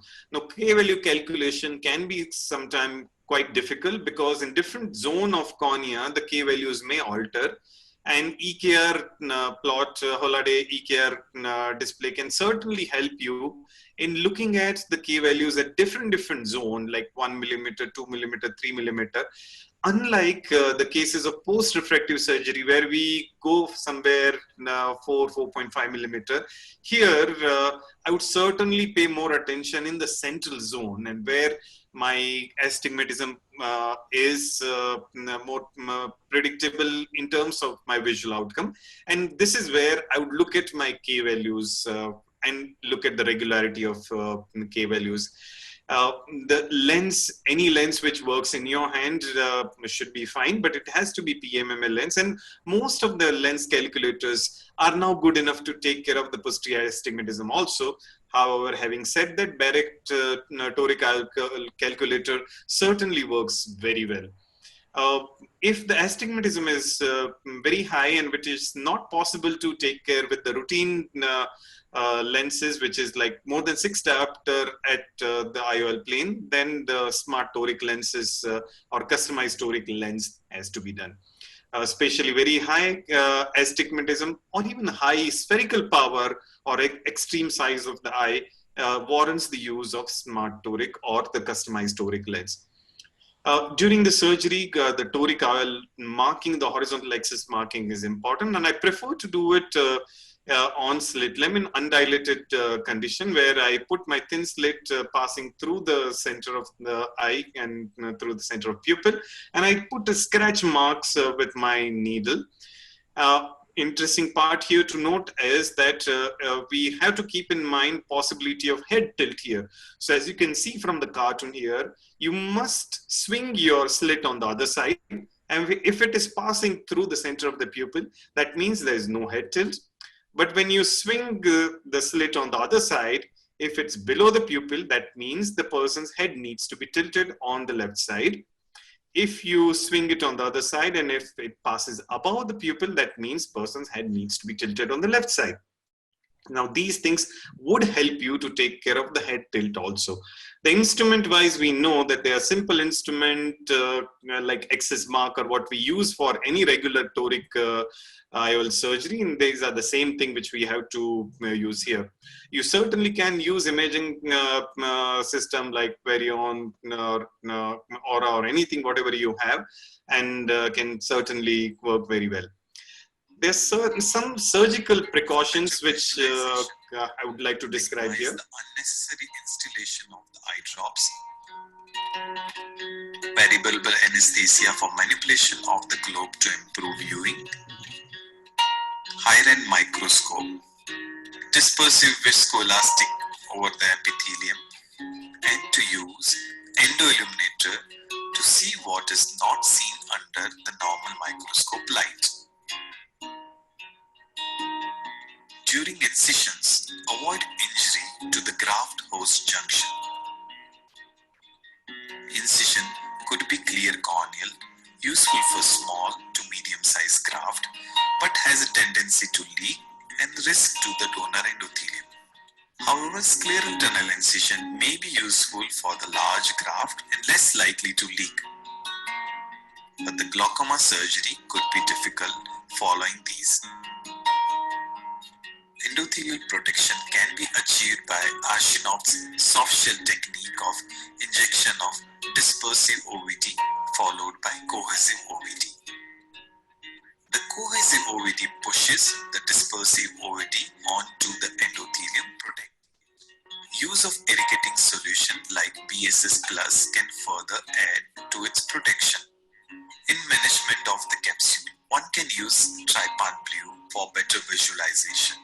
Use micro-rhexis forceps and aim for a smaller rhexis to prevent popping out of the IOL from the bag to avoid endothelial damage. Phacoemulsification should be done with low phaco power and high vacuum. Aim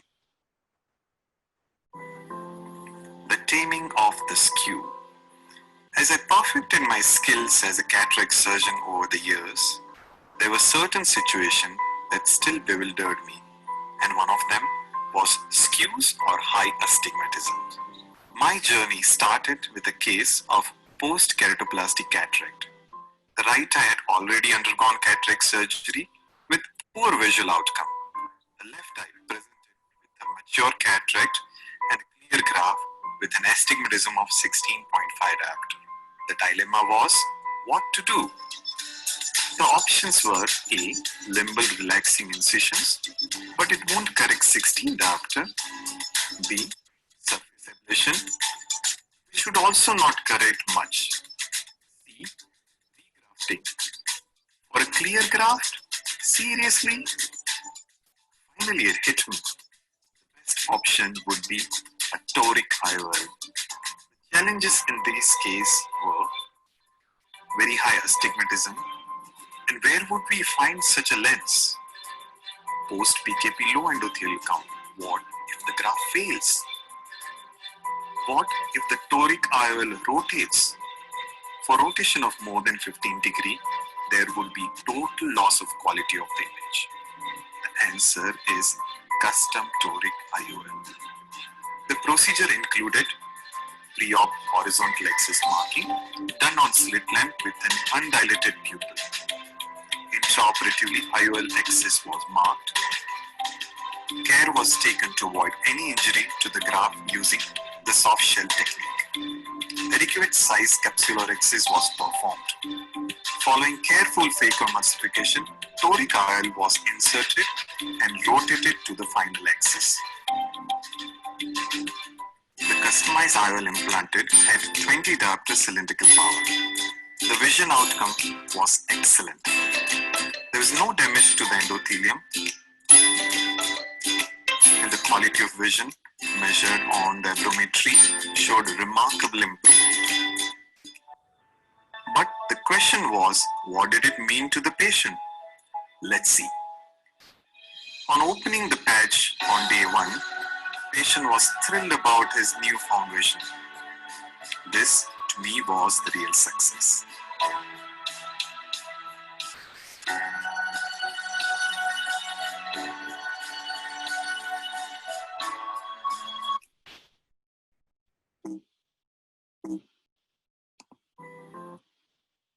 So one similar case which was done previously with the T9 design phaco and had very good vision outcome. Now interesting part happened later on. Patient did not come for the follow-up and underwent a blood transfusion at his hometown, and which was followed by within 3 weeks there was sudden drop in vision, and patient had something called hyperacute allograph rejection. Usually hyperacute allograph rejections are very difficult to treat and ultimately the graft would fail. So now we had a failed graft with a toric IOL in place. So what are our options? Well, in such kind of cases, we must plan to do a DSEC or DMAC. Otherwise, you end up losing one, you end up losing the purpose of previous surgery. Second, you have to exchange your IOL. So whenever there is a failed graft, you must do a DSEC DMAC if there is a toric IOL in place. Toric IOL, whenever you have and when you are planning a DSEC, you can keep the endothelium in place or non-desmet stripping endothelium DSEC, or you can, some authors do remove the endothelium, but I personally would like to do an NDSEC. The surgery is quite similar to what we normally perform. Similarly, whenever we are planning to do a case with a large diameter graft, remember that your DSEC graft has to be smaller than that. And whenever the PKP is smaller diameter, you must look at the graft force junction so that the DSEC graft has to be either small or need to be a little large. So finally, to conclude, what we learn from here, post-PK cataract is a special scenario, and especially we need to take care of endothelium. Toric IOLs can take care of astigmatism. It has to be suture out and stable topography. Custom toric lens can correct very high astigmatism, and in case of failed graft with toric IOL, DSEC or DMAC has to be done. Thank you. Thank you very much, Himanshu, for that talk on custom toric IOLs after keratoplasty. We will have another case presentation and then discuss that more in detail later on. Next, we have Dr. Namrata Sharma from RP Center, who's going to be talking to us about laser correction in the management of post-keratoplasty astigmatism.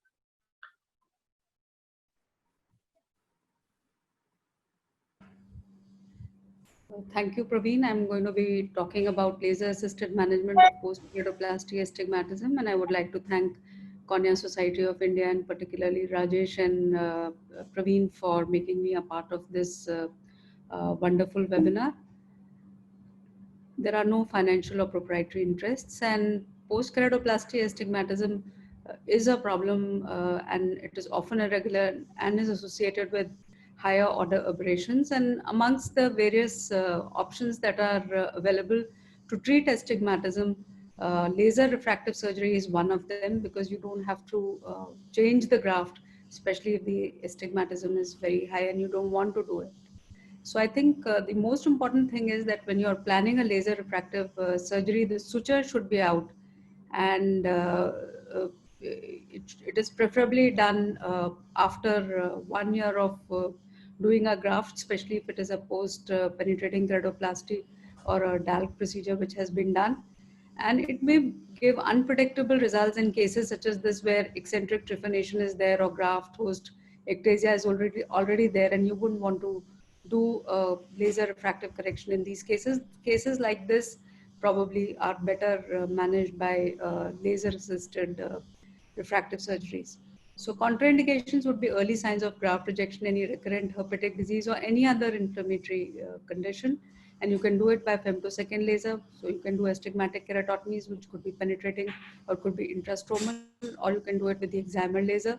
With the excimer laser, one can do surface ablation such as PRK or LASIK, or one can do conventional LASIK surgery, which can go in as a simultaneous procedure where the microkeratome and the femtosecond laser cut is done, followed by laser.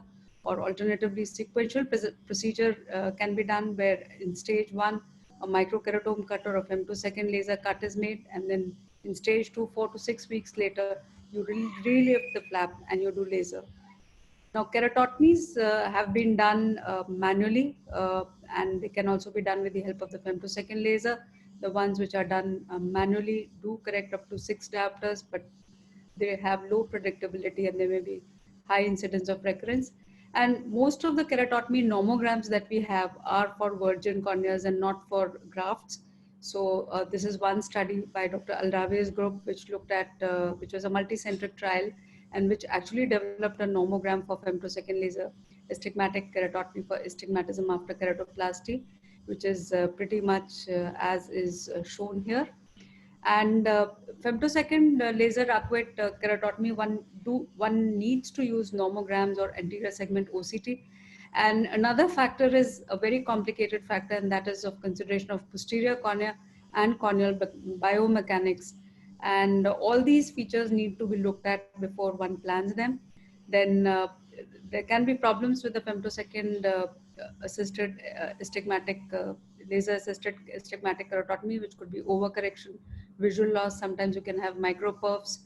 People have even reported infections, and there have been case reports of allograft rejection as well after these procedures. On the other hand, if you do intrastromal femtosecond assisted astigmatic keratotomy, then there's less risk of infection, wound gape, and epithelial ingrowth, but probably they are not as effective as the ones when you do the penetrating ones. And there are not very many studies which have compared the two, and there are not very many studies on their outcomes, and that is something that is lacking and needs to be evaluated. This is a very busy slide of all the possible studies of femtosecond assisted keratotomy. And essentially what it summarizes is that penetrating and intrastromal femtosecond laser keratotomy can reduce post-keratoplasty astigmatism. And look at the variation, 35 to 84% and 23 to 89% respectively. So that is to say that we do need to develop nomograms. And again, this study looked into the vector analysis of femtosecond astigmatic keratotomy after penetrating keratoplasty, and concluded that it was variable. And again, the conclusion was the same, that you do require a lot more studies to do the same. And this is one of the cases when 5 diopters of astigmatism decreased to 1 diopter. Then surface ablation is another option for these cases, but PRK again has variable outcomes because of haze and scar formation. You can use mitomycin C in these cases, but again, it may be a little tricky to use.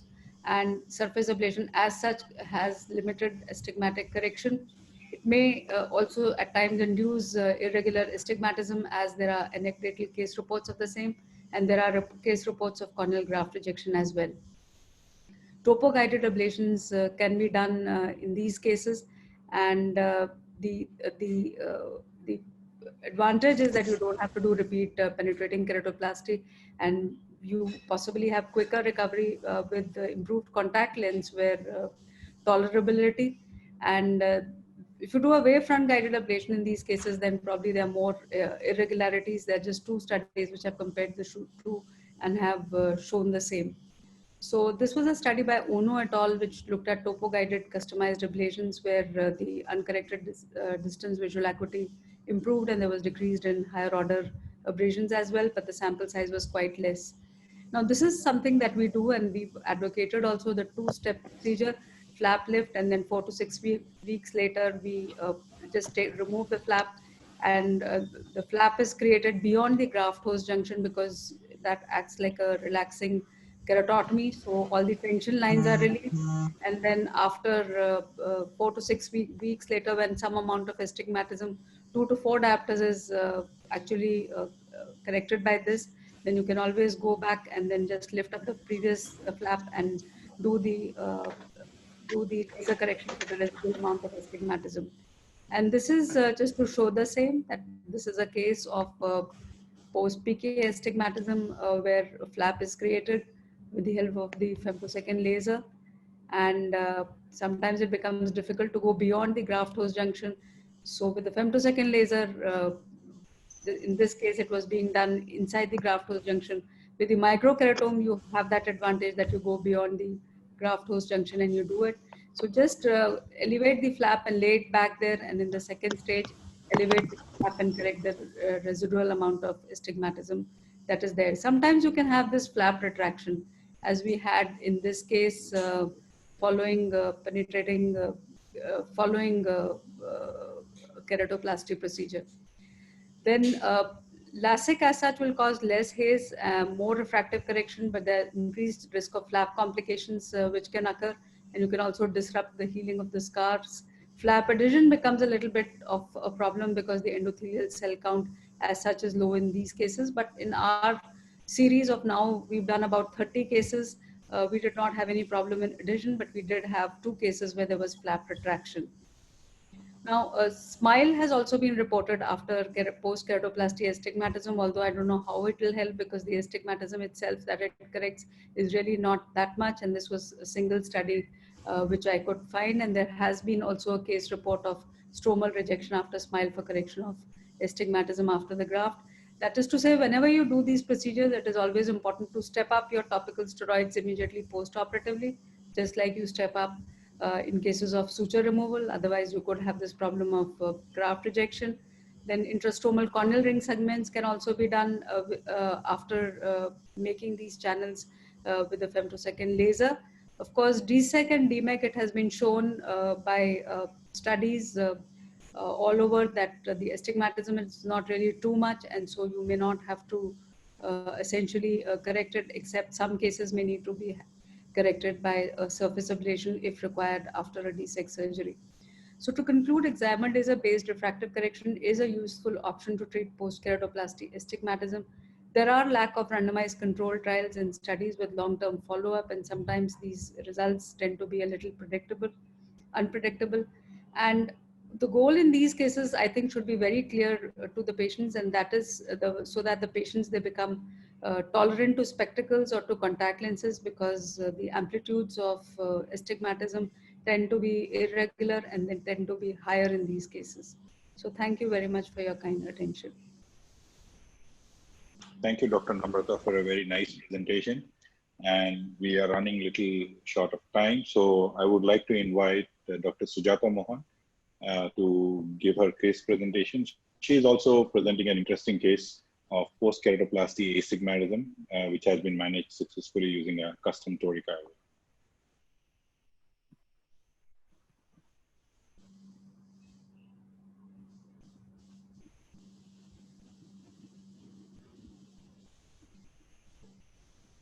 Yes, Dr. Sujata, you can go ahead. Doctor, you have to unmute here. Okay, I got it. I'm sorry. I'd like to thank Rajesh and the Cornea Society for giving me this opportunity.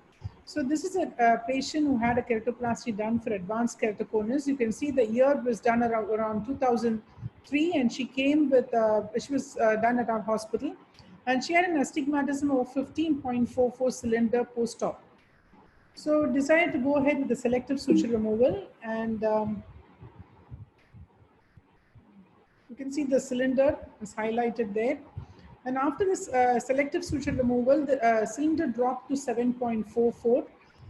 So in about 2 years, we started removing the rest of the sutures, and all the sutures were sequentially removed. But even till 2016, the cylinder of 7.44 was maintained. So there was no change in cylinder.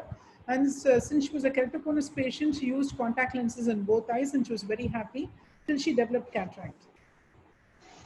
So cataract surgery we decided to do once we realized that the suture removal is not helping anymore, and we decided to go ahead and do cataract surgery, and you can see that the lens star showing a similar cylinder of 7.75 with almost a similar axis.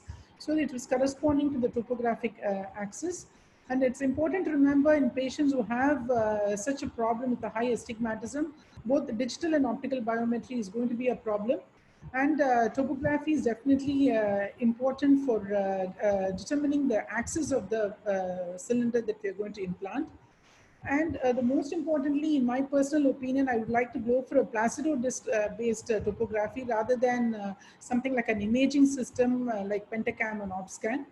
And if you're very sure that the cylinder corresponds both in the lens star or IOL master, it corresponds to your spectacle cylinder as well as your topographic cylinder, then you can plan for a customized toric IOL.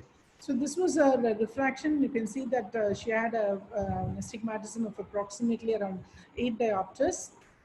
And we used a Barrett's toric formula, and the highest thing that we could get was an SN89, and there was still a residual cylinder of about 4 diopters.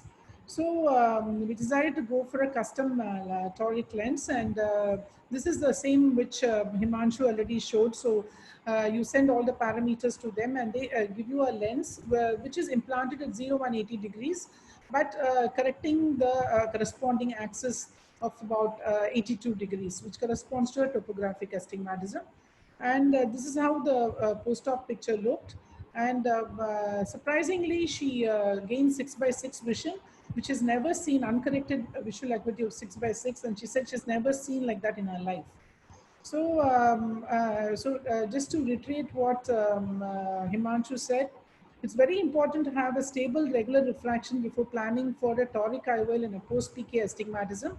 It's also important that the patient has a good graft clarity. This patient had the graft done somewhere around 2003, and it was nearly 14 years after which we planned for the surgery.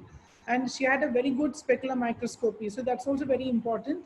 And also you're trying to find out what type of astigmatism we are dealing with. I have a similar patient who had a PMD and had a very irregular astigmatism. And even after implanting a customized lens, she still had some residual astigmatism. So the type of astigmatism, it should be orthogonal, it should be regular, and then you can go for a toric IOL. And also it's very important that while you're doing the surgery, not to allow too much of fluctuation in the anterior chamber, and use a good high density viscoelastic to protect the graft. And then lastly, make sure that the customized toric IOL that you are using works well. And most importantly, I think having a good surgical technique is also very important for having a successful outcome after implanting a toric IOL in a patient who has a clear graft after a penetrating keratoplasty. Thank you. Thank you very much, Dr. Sujata Mohan. And because again, we are running short of time, we'll move on to our last case presentation of the day. So this is going to be by Dr. Shruti Bimalli. And once we finish that, then we will have a short panel discussion. So please stay back for that.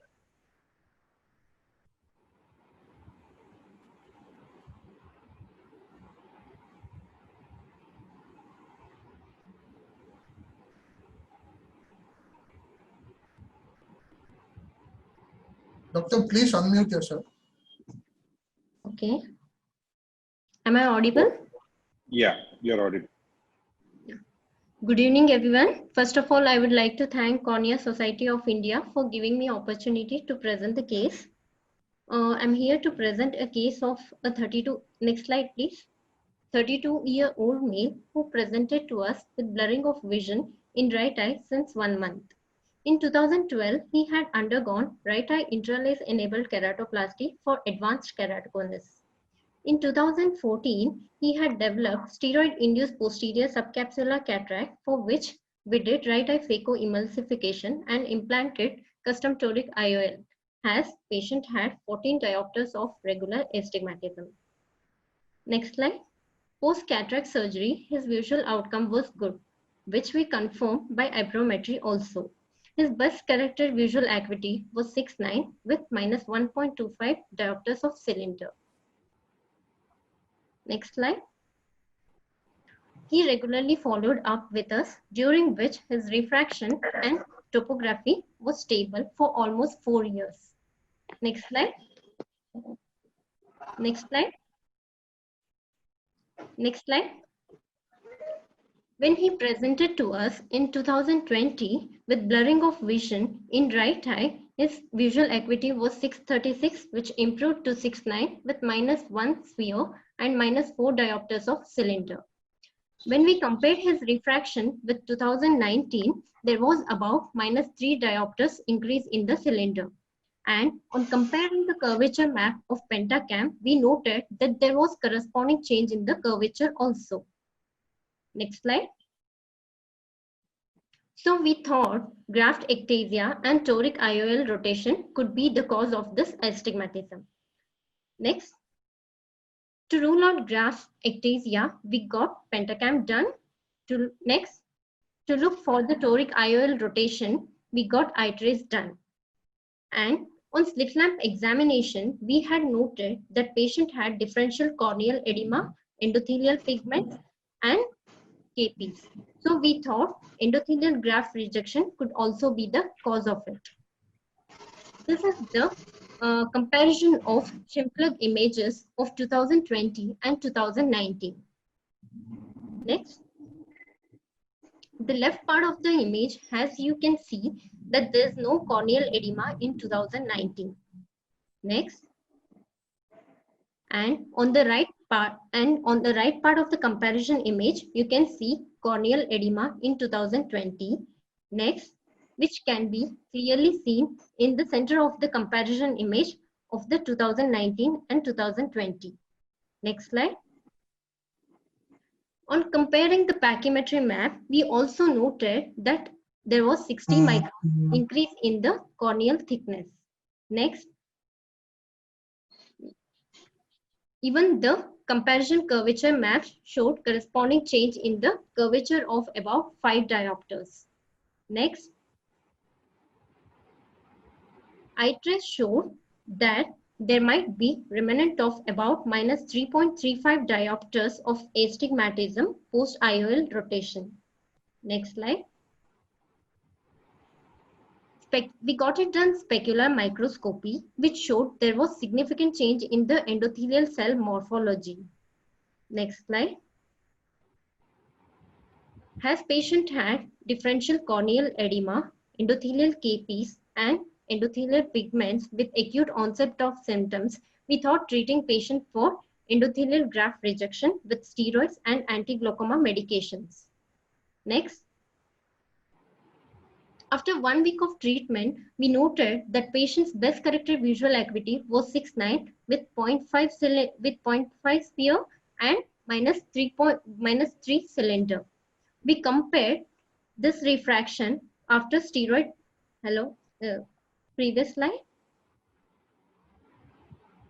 We compared this refraction with the before steroid treatment, and there was about 1 diopter reduction in the cylinder. Next slide. After 1 week of treatment with the steroid, we again compared shim-plug images. Next. And we noted that cornea was thicker before treatment with the steroid. Next. and after treatment with steroid, there was reduction in the corneal thickness, which can be clearly seen in the center of the comparison image. Next slide. We again compared the pachymetric map before and after treatment with steroid, and there was about 20 microns reduction in the corneal thickness. Next slide.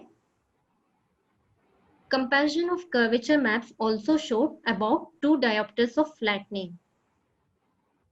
Next.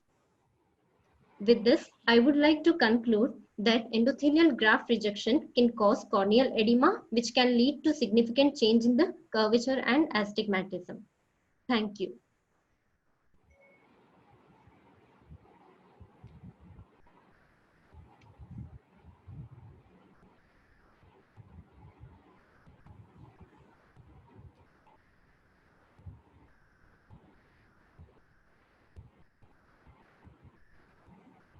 Yeah, thank you, Dr. Shruti, for your nice presentation. Now we can have a panel discussion on the second half of the topics, basically on surgical management, the laser management, and the IOL management of astigmatism. One of the points that I wanted to add with regards to laser management is that often you require the treatment to be done as a two-stage treatment. So when we look at the topography, so the first treatment, because we often don't have a great refractive, assessment done possible. So we do a topo-guided treatment to neutralize the surface. And with that itself, if the patient's spectacle quality of vision improve, we don't need to do any further. But if you can get repeatable measurements, then you can plan for a second stage final laser refractive surgery. In fact, there is a paper by David Rootman where they have looked at the outcomes and they have found this two-stage treatment of doing a surface ablation is often more beneficial rather than trying to do the entire correction at the first go.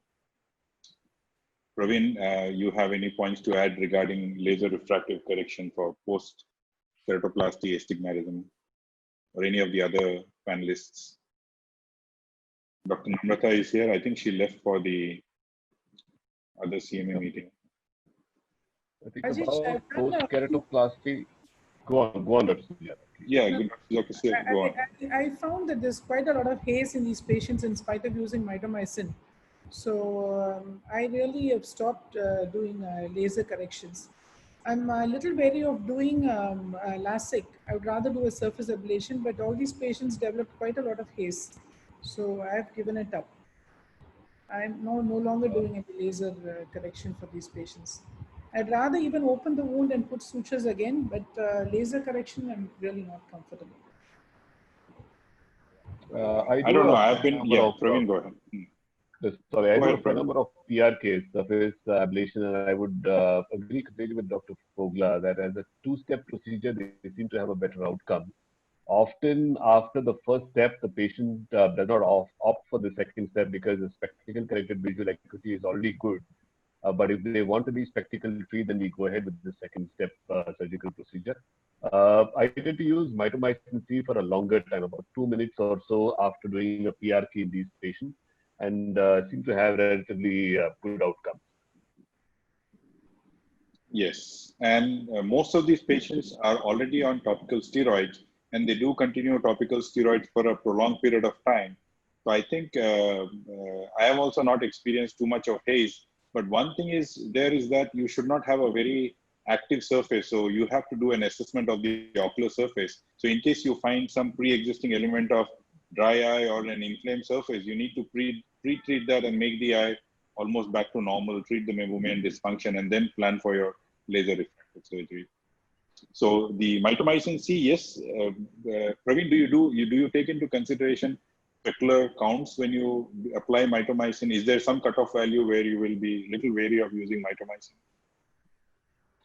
As long as I think that the choice is between an intraocular procedure versus a surface procedure, then the specular probably the cutoff is about the same. But I use about 1,000 cells to ensure that I would go ahead with the procedure, with the understanding that even if there is something that happens, you can always replace endothelium with endothelial keratoplasty later on. Nikhil had posted a question.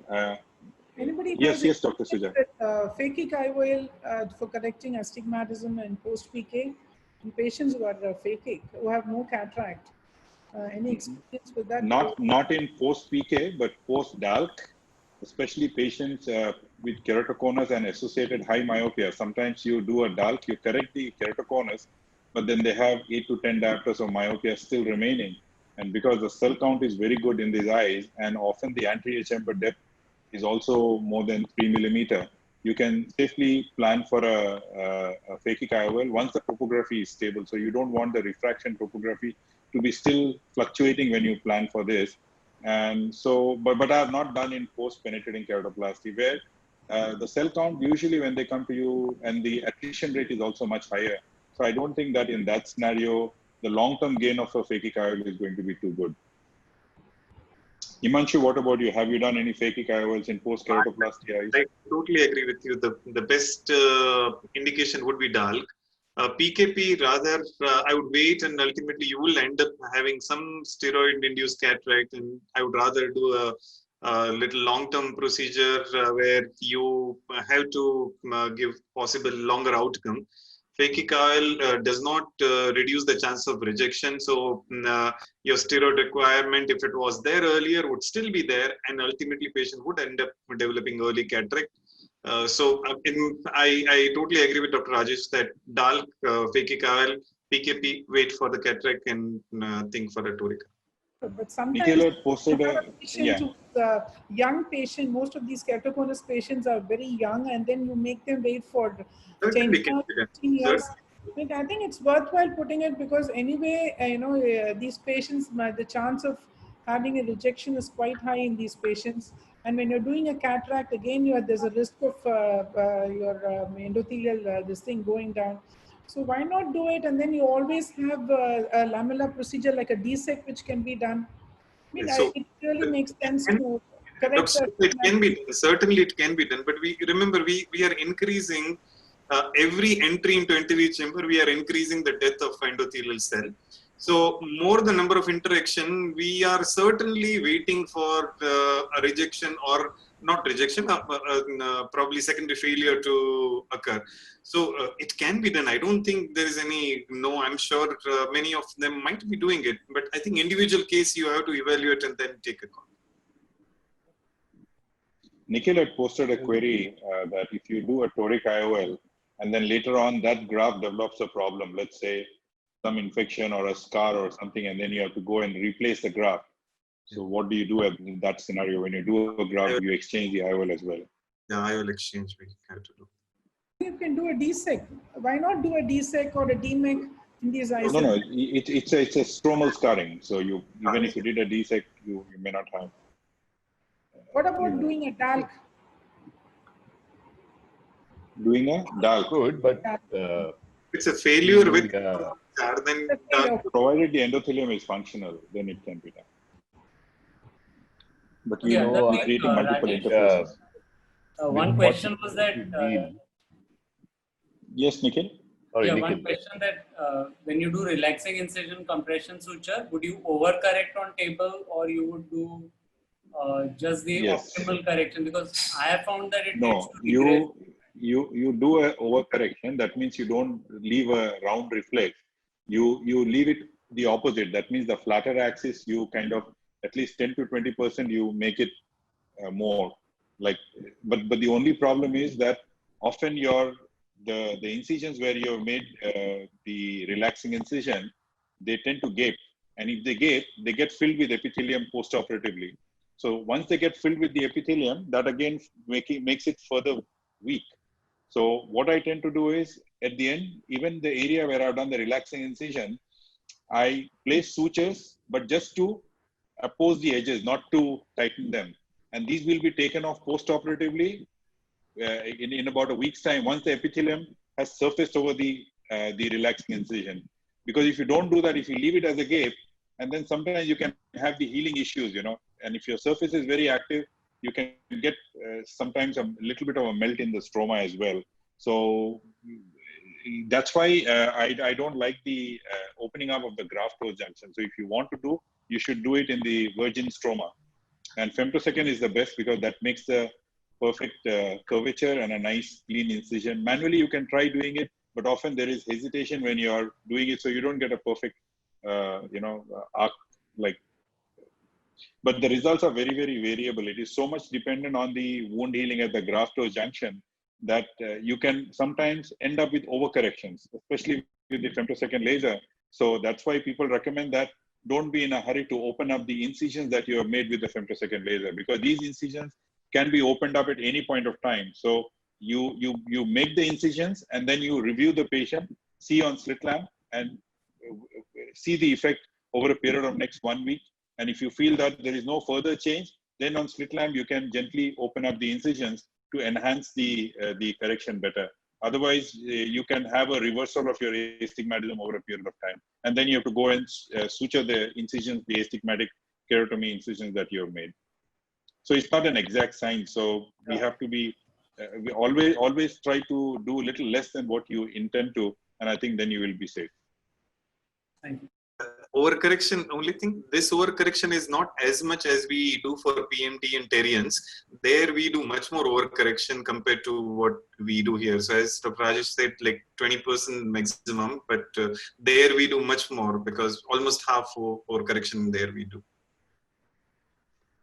And the longer you can retain the suture, the more effect you have.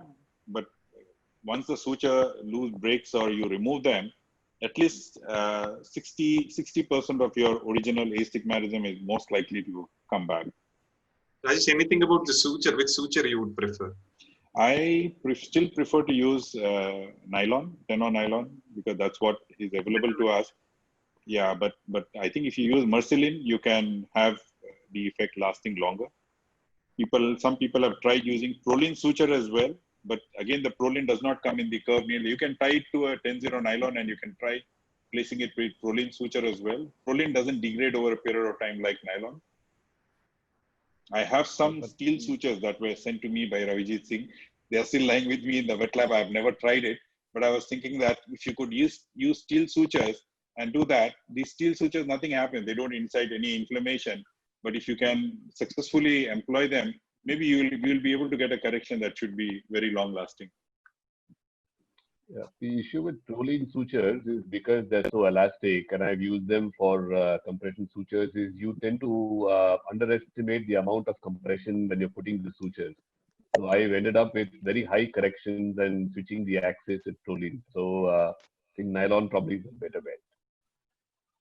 So there's a question on the chat about any role of pre-treatment with tacrolimus prior to doing PRK, either Dr. Fogla or Dr. Sujata.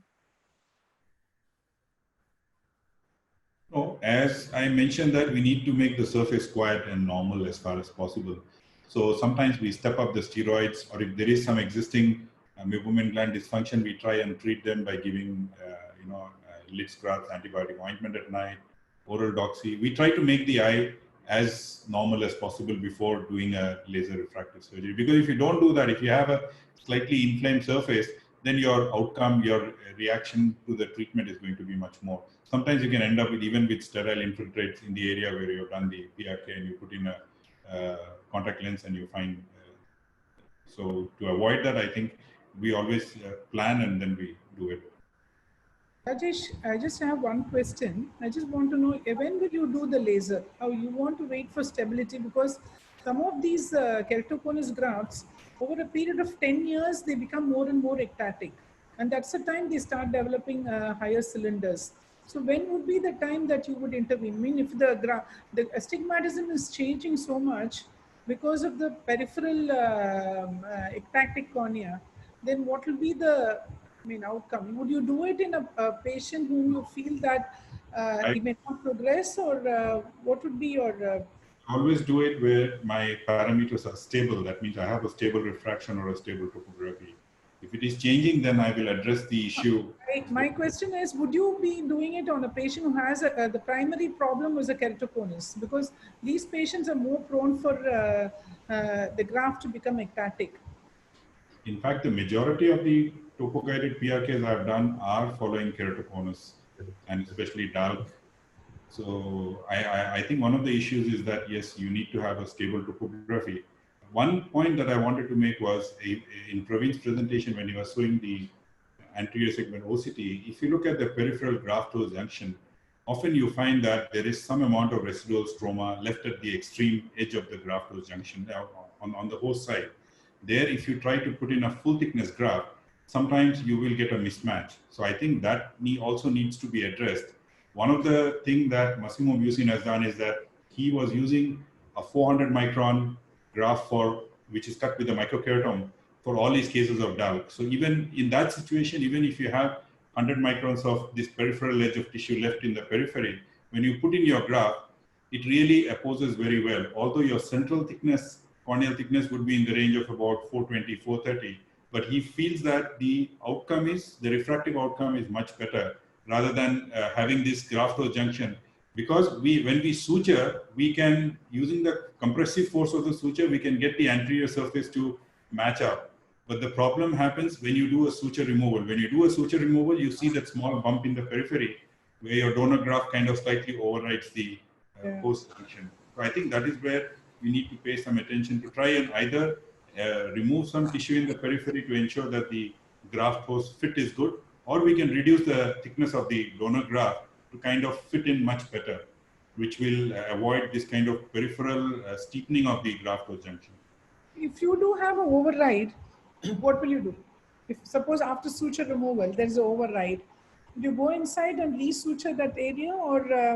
Then something like you open up the graft host junction and then replace suture and keep a running suture as long as your running suture is in place, your patient will still do very well. Praveen, any comments you would want to make on that issue?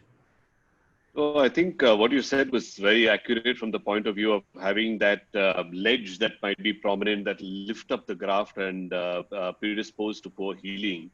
And I think intraoperative correction of that is the only thing that you can do. Post-operatively, there's hardly anything that you can actually do if you notice that. There are a couple of other questions. Sorry. Yeah, one solution for that is that if you have this peripheral ledge and you don't want to go in the periphery and do more dissection, you can do a little bit of undermining on the host side. It's like creating a small peripheral pocket.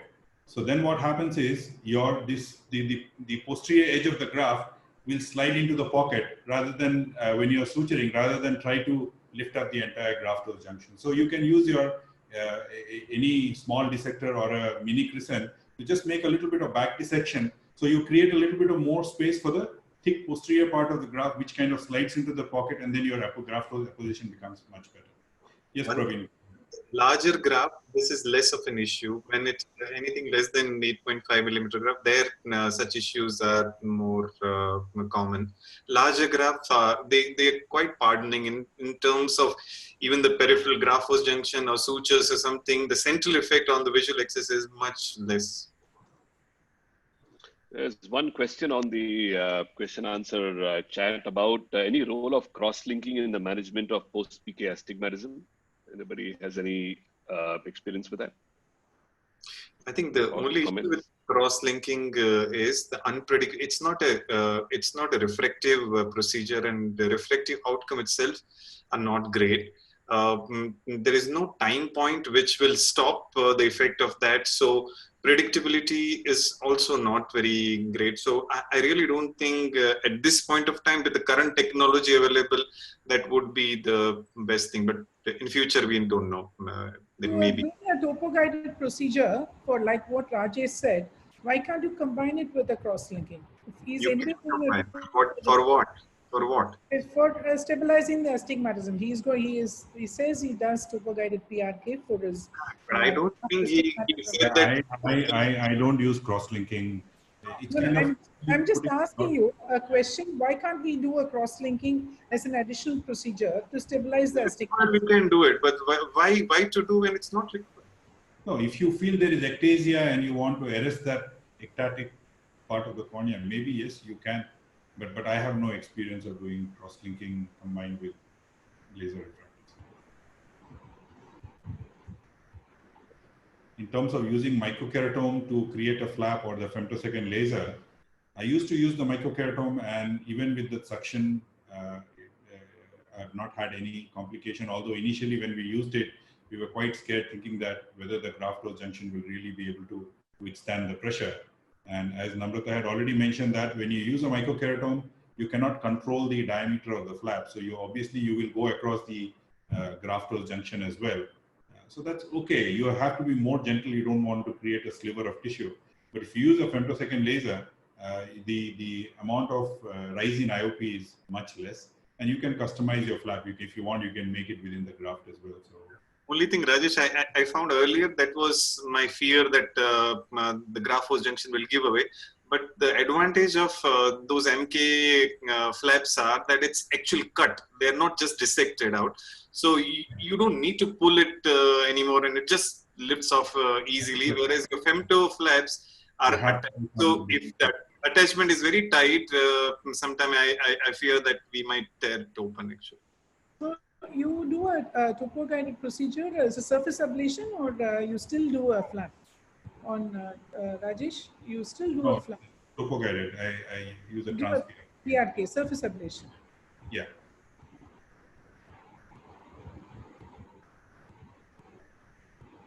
So I think we're out of questions, and I think we can probably end the panel discussion at this point of time.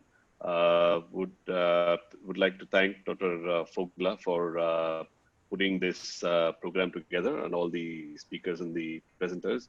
Dr. Nikhil Gokhale, please take over. I think I thank Rajesh and Praveen. We had a nice meeting today.